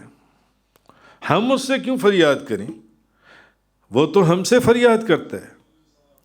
یعنی اس نے نا ایک ٹونٹ کیا حضرت ابو بکر صدیق کی اس بات کے اوپر, جب انہوں نے کہا کہ نبی پاک صلی اللہ علیہ وسلم کی نشانیاں تورات اور انجیل میں موجود ہیں اور تمہیں پتہ ہے کہ وہ اللہ کے رسول ہیں, تو تم اللہ کے اوپر ایمان لے آؤ, وہ اللہ کا دین لے کر آئیں. اس نے کہا ہمیں اللہ کی کوئی ضرورت نہیں کیونکہ ہم اللہ کے محتاج نہیں, اللہ ہمارا محتاج. اب یہ اس نے ٹونٹ کیا, اللہ ہمارا محتاج ہے, ہم اس سے کیوں فریاد کریں, اور وہ ہم سے فریاد کرتا ہے. تو اگر ہم اللہ کے محتاج ہوتے تو اللہ ہم سے قرض نہ مانگتا, اللہ ہم سے قرض نہ مانگتا. ایک آئے دن یعنی کوئی جنگ ہو رہی ہے, غزوہ احد ہو رہا ہے یا کسی چیز کی ضرورت ہے تو فوراً جون سی ہیں وہ فنڈنگز شروع ہو جاتی ہیں کہ اللہ کے راستے میں اللہ یہ مانگ رہا ہے. اور اگر ایک دو گے تو ایک کے بدلے کتنے ملیں گے, 10, اور بعض روایتوں میں کیا ہے 70, اور بعض میں کیا ہے 700, اور واللہ یضاعف لمن یشاء, بعض میں ہے کہ اس کی مرضی ہے وہ جتنا مرضی عطا کرے. تم ہمیں کہتے ہم اللہ کے محتاج ہیں, اوے اللہ ہمارا محتاج ہے, ہمیں سود سے منع کرتا ہے اور ہمیں سود دیتا ہے.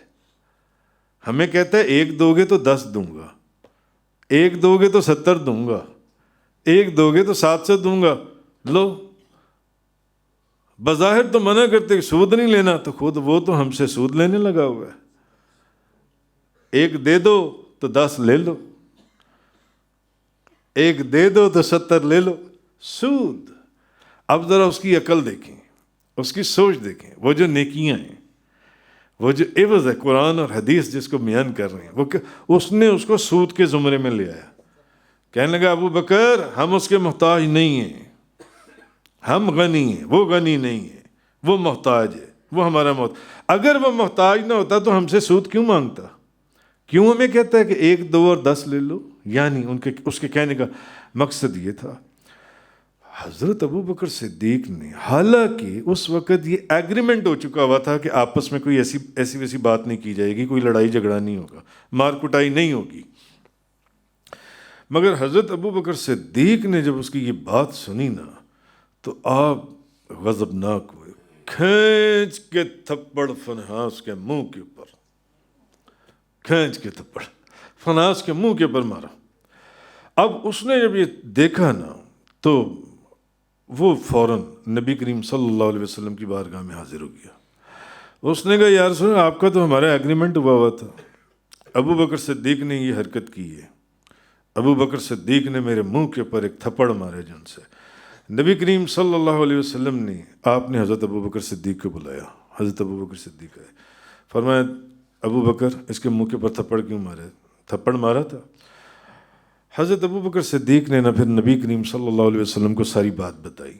کہا یا رسول اللہ میں نے تھپڑ مارا تھا, یہ واقعہ ہوا تھا, اور جب اس نے یہ بات کہی نا کہ ہم محتاج نہیں ہیں, اللہ ہمارا محتاج ہے, اور ہمیں کہتا ہے کہ سود نہیں لینا اور خود ہمیں سود دیتا ہے اور ہم سے پیسے لیتا ہے, کہتا ہے 1 دے دو اور 10 لے لو, 1 کے بدلے میں 10, 1 کے بدلے میں 70, 1 کے بدلے میں 700. یعنی اس کی انٹرپریٹیشن کے اندر تو میں نے اس لیے اس کے منہ کے اوپر تھپڑ مار دیا, میں برداشت نہیں کر سکا. حضرت ابو بکر صدیق نے فرمایا اس لیے میں نے یہ سارا کچھ کیا.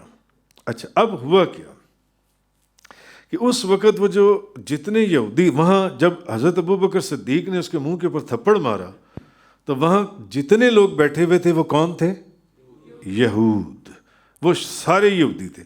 اب وہ سارے اس کی سپورٹ کے اوپر آ گئے، انہوں نے کہا کہ یا رسول اللہ، نبی پاک صلی اللہ علیہ وسلم، انہوں نے کہا کہ نہیں، معاذ اللہ استغفر، ان کا ابو بکر صدیق جھوٹ بولتی ہیں، ایسی کوئی بات ہوئی نہیں تھی، اور ہم گواہ ہیں کہ اس بات کے بغیر ہی ابو بکر صدیق نے ایک تھپڑ فنحاس کے منہ کے اوپر مار دیا، ہمارے مولوی، ہمارے عالم دین کے منہ کے اوپر جو ان سے۔ اب کوئی گواہی نہیں تھی کہ کوئی بندہ حضرت ابو بکر صدیق کو سپورٹ کرتا کہ نہیں یہ جھوٹ بول رہی ہیں، حضرت ابو بکر صدیق سچ بول رہی ہیں، حضرت ابو بکر صدیق سچ بول رہی ہیں۔ نبی پاک صلی اللہ علیہ وسلم نے کہا ابو بکر بتاؤ تھپڑ، ان کا یا رسول اللہ یہ واقعہ۔ اب سارے یہودی اس فنحاس کی سپورٹ، ان کا نہیں یہ سچ کہہ رہا ہے۔ اب حضرت ابو بکر صدیق گواہ لائیں تو کہاں سے لائیں جو ان سے؟ جی اس وقت تب اللہ تعالیٰ نے فنحاس کے رد میں اور حضرت ابو بکر صدیق کی تصدیق کے اندر یہ آیت نازل کی، لَقَدْ سَمِعَ اللَّهُ قَوْلَ الَّذِينَ قَالُوا إِنَّ اللَّهَ فَقِيرٌ وَنَحْنُ أَغْنِيَاءُ۔ بے شک محبوب اب اللہ کا کلام نازل ہوا، وہی نازل ہوئی، اللہ کا کلام قرآن نازل ہوا۔ محبوب بے شک اللہ نے، محبوب اللہ نے ان لوگوں کا قول سن لیا ہے جنہوں نے کہا تھا کہ اللہ فقیر ہے اور ہم غنی ہیں، جنہوں نے کہا تھا اللہ فقیر ہے اور ہم غنی ہیں۔ تو معلوم ہوا کہ تب اللہ تعالیٰ نے فنحاس کے رد اور حضرت ابو بکر صدیق کی تصدیق کے اندر یہ آیت نازل فرمائی۔ کیوں؟ نبی کریم حضرت ابو بکر صدیق کی جو تصدیق حضرت ابو بکر صدیق نے کی نبی کریم صلی اللہ علیہ وسلم کی، شاید یہ اس کا بدلہ اللہ نے اتار دیا جن سے، یہ اس کا بدلہ خود خدا نے ان کی تصدیق فرمائی۔ حضرت ابو ہریرہ رضی اللہ تعالی عنہ فرماتے ہیں، آپ فرماتے ہیں کہ ایک دن نبی کریم صلی اللہ علیہ وسلم بیٹھے ہوئے تھے، تو نبی پاک صلی اللہ علیہ وسلم صحابہ کرام بیٹھے ہوئے تھے، تو حضرت ابو بکر صدیق فرمانے لگے یا رسول اللہ میں آپ کو آج ایک عجیب بات بتاتا ہوں۔ فرمایا ہاں بتاؤ۔ یا رسول اللہ میں چھوٹا سا تھا تو میرا والد ابو قحافہ مجھے پکڑ کے نا، اس نے ایک کمرہ بنایا ہوا تھا، بت اس نے نا چھوٹے چھوٹے بت رکھے ہوئے تھے، تو مجھے وہاں لے گیا، تو مجھے کہنے لگا کہ یہ دیکھو ابو بکر، یہ نا یہ تمہارے خدا ہیں جن سے ہیں، یہ ہمارے خدا ہیں۔ تو اتنے میں نا وہ تھوڑی دیر کے لیے کمرے سے باہر گیا، تو میں نے اس بت کو، وہ جو سامنے بت پڑے ہوئے تھے ان میں سے ایک بت کو کہا، میں نے کہا کہ دیکھو میں بھوکا ہوں، تم مجھے کچھ کھانا کھلاؤ، میں ننگا ہوں، تم مجھے کچھ کپڑے پہناؤ۔ تو یا رسول اللہ میں چھوٹا سا تھا، تو اب اس نے، وہ تو بت تھا، اس نے کوئی جواب نہیں دیا، تو پھر میں نے نا پاس ایک پتھر پڑا ہوا تھا، میں نے پتھر اٹھا کر میں نے اس کو کہا، یعنی میرا باپ تو کہتا ہے کہ تو ہمارا خدا ہے، تو اگر تو میرا خدا ہے تو اب میں تجھے پتھر مارنے لگا ہوں، تو اپنے آپ کو مجھ سے بچا لے۔ تو یا رسول اللہ میں نے وہ پتھر پکڑ کر نا اس بت کو مارا، تو وہ بت جو ہے نیچے گرا اور ٹوٹ گیا۔ اتنے میں میرا باپ آ گیا، جب میرے باپ نے یہ منظر دیکھا تو اس نے میرے منہ کے اوپر کھینچ کر تھپڑ سیدھ کیا اور مجھے گھسیٹتا ہوا میری ماں کے پاس لے گیا، اور میری ماں کو کہنے لگا کہ دیکھ اس بچے نے کیا کیا۔ تو میری ماں نے میرے باپ کو کہا کہ ابو قحافہ اس کو چھوڑ دے۔ جس دن یہ پیدا ہوا تھا تو مجھے آسمان سے ایک آواز آئی تھی کہ یہ صدیق ہے، اس کا آسمانوں میں نام صدیق ہے، اور یہ محمد صلی اللہ علیہ وسلم آخری نبی کا ساتھی اور رفیق ہے۔ قرآن کریم کے اندر ہے، سورۃ الزمر شریف کے اندر، والذی جاء بالصدق وصدق بہ اولئک هم المتقون۔ وہ لوگ جو سچ لے کر تشریف لائے اور وہ لوگ جنہوں نے اس سچ کی تصدیق کی، وہی تو ڈر والے ہیں، وہی تو اللہ سے ڈرنے والے ہیں۔ حضرت علی کرم اللہ تعالی وجہ الکریم فرماتے ہیں کہ یہ جو آیت آئی ہے نا، کہ وہ لوگ جو سچ لے کر آئے اور وہ لوگ جنہوں نے اس سچ کی تصدیق کی، حضرت علی کرم اللہ وجہ الکریم فرماتے ہیں یہ بھی حضرت ابوبکر صدیق کی شان میں ہے. فرماتے ہیں کہ سچ لے کر لانے والے نبی کریم صلی اللہ علیہ وسلم اور اس سچ کی تصدیق کرنے والے حضرت ابوبکر صدیق رضی اللہ تعالی عنہ. امام ابن ابی حاتم اپنی سند کے ساتھ روایت کرتے ہیں کہ حضرت انس بن مالک سے انہوں نے روایت کیا کہ نبی پاک صلی اللہ علیہ وسلم جب مشرکین کے سامنے معراج کا واقعہ بیان کر رہے تھے تو مشرکین نے، ابو جہل وغیرہ نے وہ واقعہ سنا، اور تو اس کے بعد ان مشرکین نے کیا کیا، کیونکہ جو سب سے زیادہ مضبوط ہوتا ہے توڑنے کی اسی کو کوشش کی جاتی ہے. سارے مشرکین ابو جہل وغیرہ ابو بکر صدیق کے دروازے پر دروازہ کھٹکھٹایا. ابو بکر، حضرت ابو بکر آ گئے. فرمایا ابو بکر آج ہم تمہارے لیے خبر لائیں. فرمایا ہاں بتاؤ کیا؟ تمہارے پیغمبر یہ کہہ رہی ہیں کہ میں رات کو تھوڑے سے حصے میں مسجد حرام سے بیت المقدس تک اور پھر آسمانوں کے اوپر کہاں سے کہا، تو یہاں سے تو مسجد حرام سے مسجد اقصیٰ تک کا راستہ ہی 3 مہینے کا ہے. تو وہ کہہ رہی ہیں کہ میں راتوں رات یہ سفر کر کے آیا ہوں. تو اب بولو ابو بکر کیا کہتی ہو ان کے متعلق، اب بتاؤ. تو حضرت ابو بکر صدیق رضی اللہ تعالیٰ عنہ آپ فرمانے لگے اگر آپ واقعی نبی کریم صلی اللہ علیہ وسلم میرے محبوب نے یہ فرمایا ہے تو پھر میں اس کی تصدیق کرتا ہوں. کیوں؟ کیونکہ میں تو ان چیزوں کی بھی تصدیق کرتا ہوں جن کو ابھی ہم نے دیکھا ہی نہیں ہے. جب میں نے ان کے کہنے پر ان کی تصدیق کر دی تو میں اس کی بھی تصدیق کرتا ہوں. میں اس سے بھی بہت زیادہ آگے بڑھ کر تصدیق کرتا ہوں. تو جب تمام مشرکین اللہ کے رسول کے سفر کا انکار کر رہے تھے تو سب سے پہلے اس سفر کی تصدیق کرنے والے حضرت ابوبکر صدیق تھے. اور جب فنحاس جو ہے، جو اللہ کو فقیر کہہ رہا تھا، اور اس وقت سب یہودی جو فنحاس کی تصدیق کر رہے تھے، حضرت ابوبکر صدیق کی تکذیب کر رہے تھے، اور کوئی حضرت ابوبکر صدیق کی وہاں پر تصدیق کرنے والا نہیں تھا. تو اللہ تعالیٰ نے حضرت ابوبکر صدیق کی تصدیق کی تھی کہ حضرت صدیق اکبر جو فرما رہے ہیں محبوب وہ ٹھیک کہہ رہی ہیں. یہ تو قول ان بے ایمانوں کا، یہ قول تو میں نے بھی سنا ہے کہ وہ یہ کہہ رہے تھے کہ اللہ فقیر ہے اور ہم غنی ہیں. تو اصل میں بعض مفسرین نے لکھا کہ نبی کریم صلی اللہ علیہ وسلم کی جو تصدیق سب سے پہلے حضرت ابوبکر صدیق نے کی تھی اس کا بدلہ اللہ نے اتار دیا. اللہ نے اس کا بدلہ اتار دیا جون سے. تو بھی حضرت عائشہ صدیقہ رضی اللہ تعالی عنہا آپ فرماتی ہیں حضرت ابوبکر صدیق رضی اللہ تعالی عنہ جس دن ایمان لائی اس دن حضرت ابوبکر صدیق کے پاس کل 40,000 دینار تھی.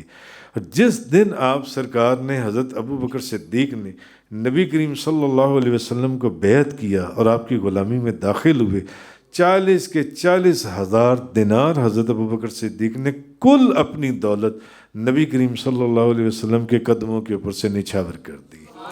تو نبی کریم صلی اللہ علیہ وسلم آپ کا فرمان ہے کہ جتنا نفع مجھے ابوبکر صدیق کے مال نے دیا اتنا نفع مجھے کسی کے مال نے نہیں دیا.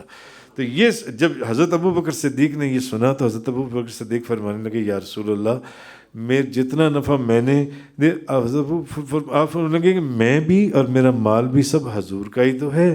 تو نبی پاک صلی اللہ علیہ وسلم فرمانے لگے کہ ہمارے اوپر کسی کا احسان نہیں ہے، ہمارے اوپر کسی کا احسان نہیں، سب کا احسان میں نے اتار دیا ماں سوائے ابوبکر صدیق کا. کہ اب حضرت ابوبکر صدیق کا جو احسان ہے وہ قیامت والے دن اللہ تعالیٰ ہی عطا کرے گا. مشکات شریف کی حدیث ہے. حضرت عمر فاروق کی ہر جگہ کوشش ہوتی تھی کسی طرح حضرت ابوبکر صدیق سے آگے بڑھ جائیں.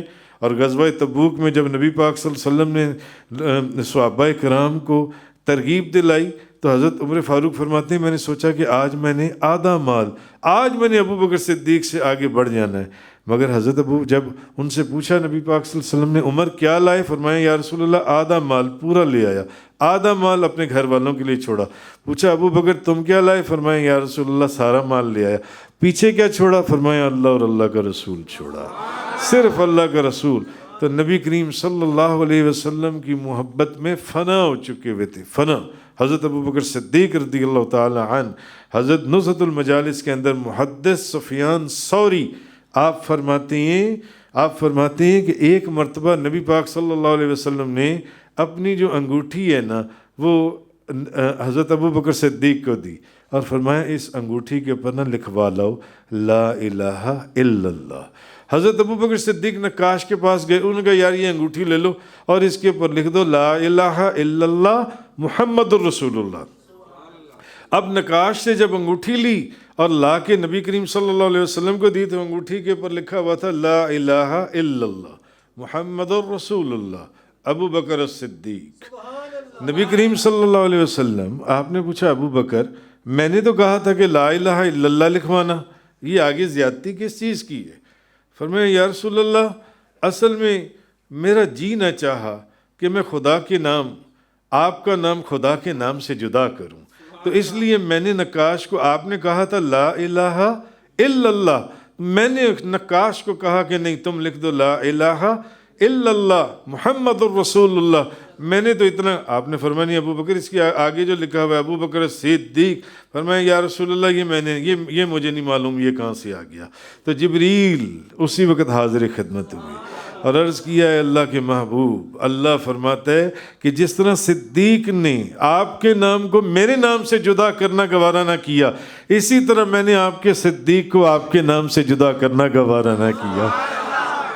تو یہ حضرت ابو بکر صدیق کی ایک محبت تھی۔ اور پھر جب آپ کا وصال مبارک ہوا تو بعض کتابوں میں آتا ہے بعض لوگ اختلاف بھی کرتے ہیں، مگر اختلاف کرنے والے اپنی جگہ ہیں، محبت والے لوگ اپنی جگہ ہیں، کہ حضرت ابو بکر صدیق نے وصیت کی تھی کہ جب میرا جنازہ جائے تو میری میت کو روضہ رسول کے سامنے سے لے کر جانا اور سلام کرنا، السلام علیکم، السلام والصلاۃ والسلام علیکہ یا سیدی یا رسول، کہ یہ ابو بکر صدیق ہیں اور اندر آنے کی اجازت چاہتے ہیں۔ اور آپ نے وصیت کی تھی کہ اگر تو دروازہ خود ہی کھل جائے تو مجھے اندر دفنا دینا، ورنہ جنت البقیع میں لے جانا۔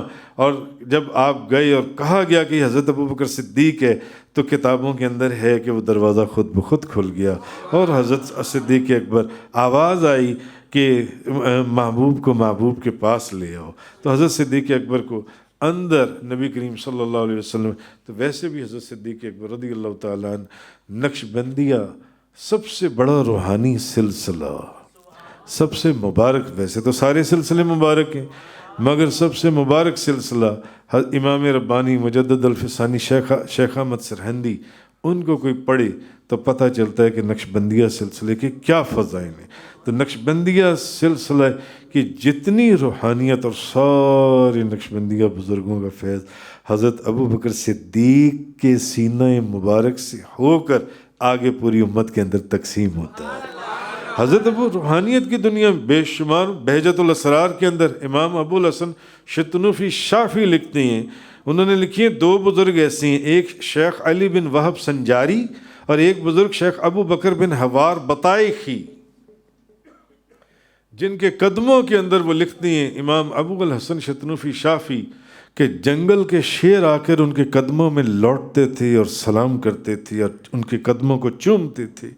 یہ وہ بزرگ ہوئے ہیں، وہ لکھتے ہیں کہ یہ دونوں بزرگ ایسے ہیں کہ ان دونوں بزرگوں کو خواب کے اندر حضرت ابو بکر صدیق ملی اور آپ نے ایک بزرگ کے سر کے اوپر پگڑی باندھی اور دوسرے بزرگ کے اوپر ایک چادر اڑا دی۔ یعنی یہ دونوں بزرگ وہ ہیں جن کو خلافت حضرت ابو بکر صدیق نے عطا فرمائی۔ ذکر ان دونوں بزرگوں کا کیونکہ یہ غالباً حضور پیران پیر شیخ عبد القادر جیلانی کے ہم اثر ہیں، تو وہ امام ابو الحسن شتنوفی شافعی لکھتے ہیں کہ یہ ان دونوں بزرگوں کو انہوں نے حضرت ابو بکر صدیق نے خلافت عطا فرمائی۔ ایک بزرگ کے خواب میں آئے اور ان کے سر پر پگڑی پہنائی اور دوسرے بزرگ کے خواب میں آئے ان کے اوپر اپنی چادر اڑائی۔ امام ابو الحسن شتنوفی شافعی لکھتے ہیں کہ دونوں بزرگ جب صبح اٹھے تو جو پگڑی حضرت ابو بکر صدیق نے پہنائی تھی اور جو چادر حضرت ابو بکر صدیق نے ان کے اوپر ڈالی تھی، صبح وہ دونوں ان کے اوپر موجود تھی، صبح وہ دونوں ان کے اوپر موجود تھی۔ ایک ویسے تو ایک اور بزرگ بھی ہوئے جن کا ہم اکثر دوست درود مفتاح الجنہ پڑھتے ہیں، حضرت محدث ابو بکری رحمۃ اللہ علیہ، بہت بڑے اپنے وقت کے کتب اور محدث تھے، بہت بڑے بزرگ میں۔ ان کو بھی نبی کریم صلی اللہ علیہ وسلم کی بارگاہ میں نبی کریم صلی اللہ علیہ وسلم کے حکم سے حضرت ابو بکر صدیق نے پگڑی باندھی تھی. ان کے بھی سر کے اوپر پگڑی حضرت ابو بکر صدیق نے. یہ وہی بزرگ ہیں جو فرمایا کرتے تھے کہ جو بندہ درود مفتاح الجنہ پڑھے، درود مفتاح الجنہ، جو بندہ یہ درود شریف پڑھے، آپ فرماتے تھے کہ وہ 100%، وہ جنت، وہ دوزخ میں نہیں جا سکتا، وہ جنت میں ہی جائے گا، جنت میں جائے گا. بہت بڑے اپنے وقت کے محدث اور کتب ہوئے یہ بزرگ جن سے. تو جو بندہ درود مفتاح الجنہ پڑھے، اب بے شمار درود ہیں، درود خضری پڑھ لیں، درود لکھی پڑھ لیں، درود تاج پڑھ لیں، درود ہزارہ پڑھ لیں، درود تنجینہ پڑھ لیں، ہر درود کے اپنے اپنے فضائل ہیں. مگر یہ ان بزرگوں نے لکھا، اور پھر آگے بزرگوں نے اپنی کتابوں کے اندر ان بزرگوں کے احوال لکھے. وہ فرماتے ہیں کہ جو بندہ درود مفتاح الجنہ ایک دفعہ بھی پڑھ لے وہ دوزخ میں نہیں جائے گا. درود مفتاح الجنہ کیا ہے؟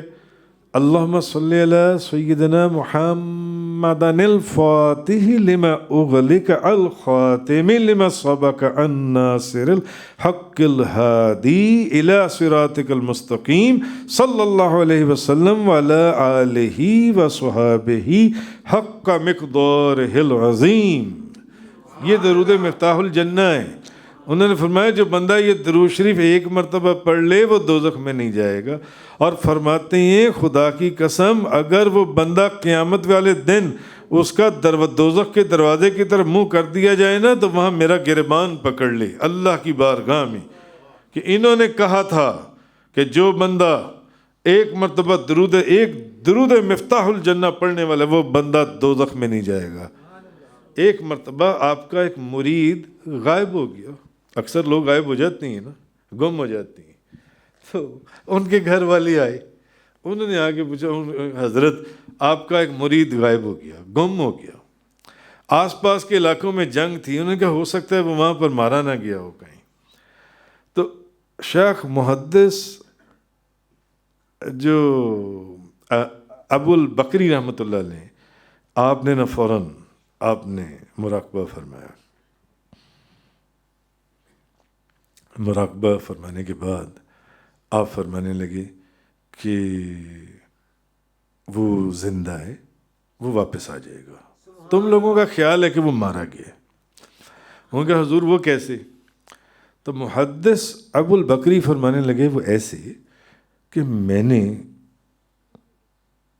ساری جنتیں دیکھیں، ساری جنتیں دیکھیں، وہ کسی میں بھی نہیں ہے.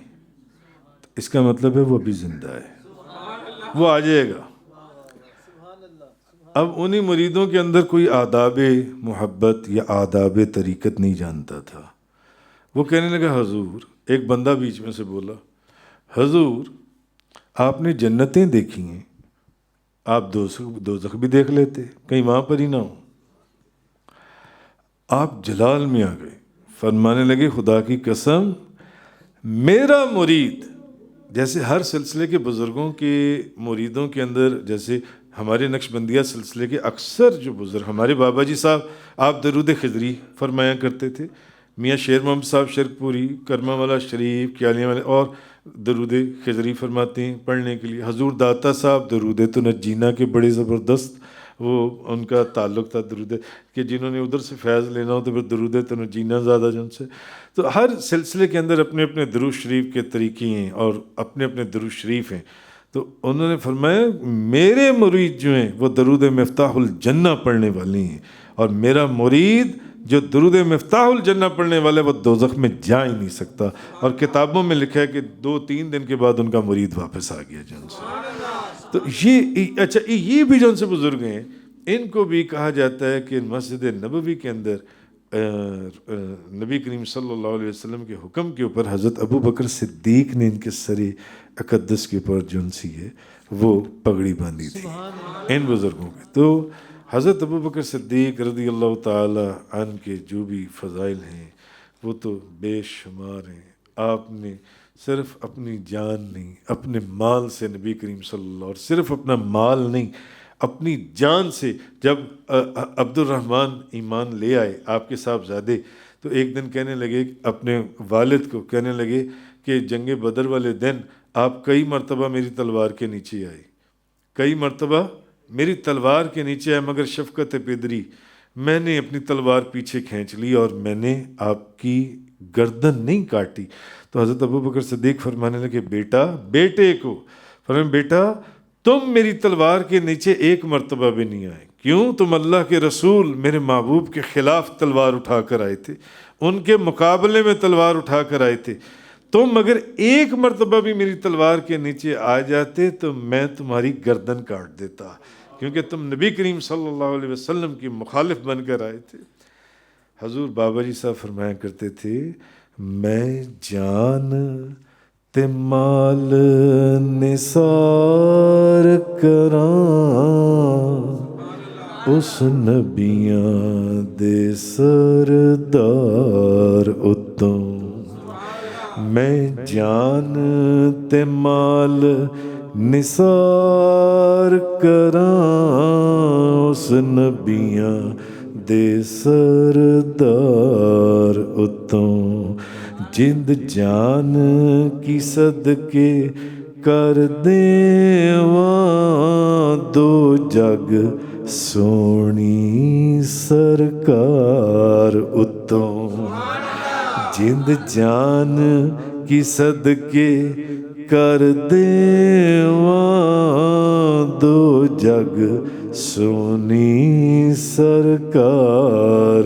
اتوں، میں جان تے مال نثار کراں اس نبیاں دے سردار اتوں۔ حضرت ابوبکر صدیق کی شان نبی کریم صلی اللہ علیہ وسلم کی بارگاہ میں کہیں غار میں، کہیں حضر میں، کہیں ہر چیز، سر کے بال سے لے کے پاؤں کے ناخن تک ہر چیز اپنے محبوب کے اوپر سے نچھاور کر دی۔ جند جان میں واراں تیرے تو صدقے گلزاراں تیرے تو، یا رسول اللہ جند جان میں واراں تیرے تو صدقے گلزاراں تیرے تو، ہر دکھ دا دارو لینا اے تیری بیماراں تیرے تو، ہر دکھ دا دارو لینا اے تیری بیماراں تیرے تو، جند جان میں واراں تیرے تو صدقے گلزاراں تیرے تو، ہر دکھ دا دارو لینا اے تیرے بیماراں تیرے تو، اے مال تے کی جند واری اے تیرے سونے یاراں تیرے تو، اے مال تے کی جند واری اے تیرے سونے یاراں تیرے تو، ایک یوسف کی یہ حسن لیا سب ماں انواراں تیرے تو، ایک یوسف کی یہ حسن لیا سب ماں انواراں تیرے تو۔ تو اللہ ہمارے دلوں میں وہ محبت عطا فرمائے جو صدیق اکبر کے دل میں تھی، جو ان کے وجود میں تھی۔ نہ اولاد کو دیکھا، نہ باپ کو دیکھا، نہ ماں کو دیکھا۔ صحابہ کرام کی تو شان ہی یہ تھی کہ جب حضور بلاتے تھے تو فدا کا ابی و امی یا رسول اللہ، کیسے جواب دیتے؟ حضور میں حاضر ہو گیا ہوں، حضور میں آ گیا ہوں، آپ کو کیا کام؟ نہیں، جب حضور بلاتے تھے کسی صحابی کو تو کیا عرض کرتے تھے؟ یا رسول اللہ آپ نے مجھے بلایا، میرے وقت جاگ گئے۔ یا رسول اللہ آپ نے مجھے بلایا، میری ماں بھی آپ پر سے قربان، میرا باپ بھی آپ پر سے قربان۔ تو اللہ ہمیں وہ محبت عطا فرمائے جو صحابہ کرام کے وجود کے اندر اس نے عطا فرمائی تھی۔ وآخر الدعوانا ان الحمد للہ رب العالمین۔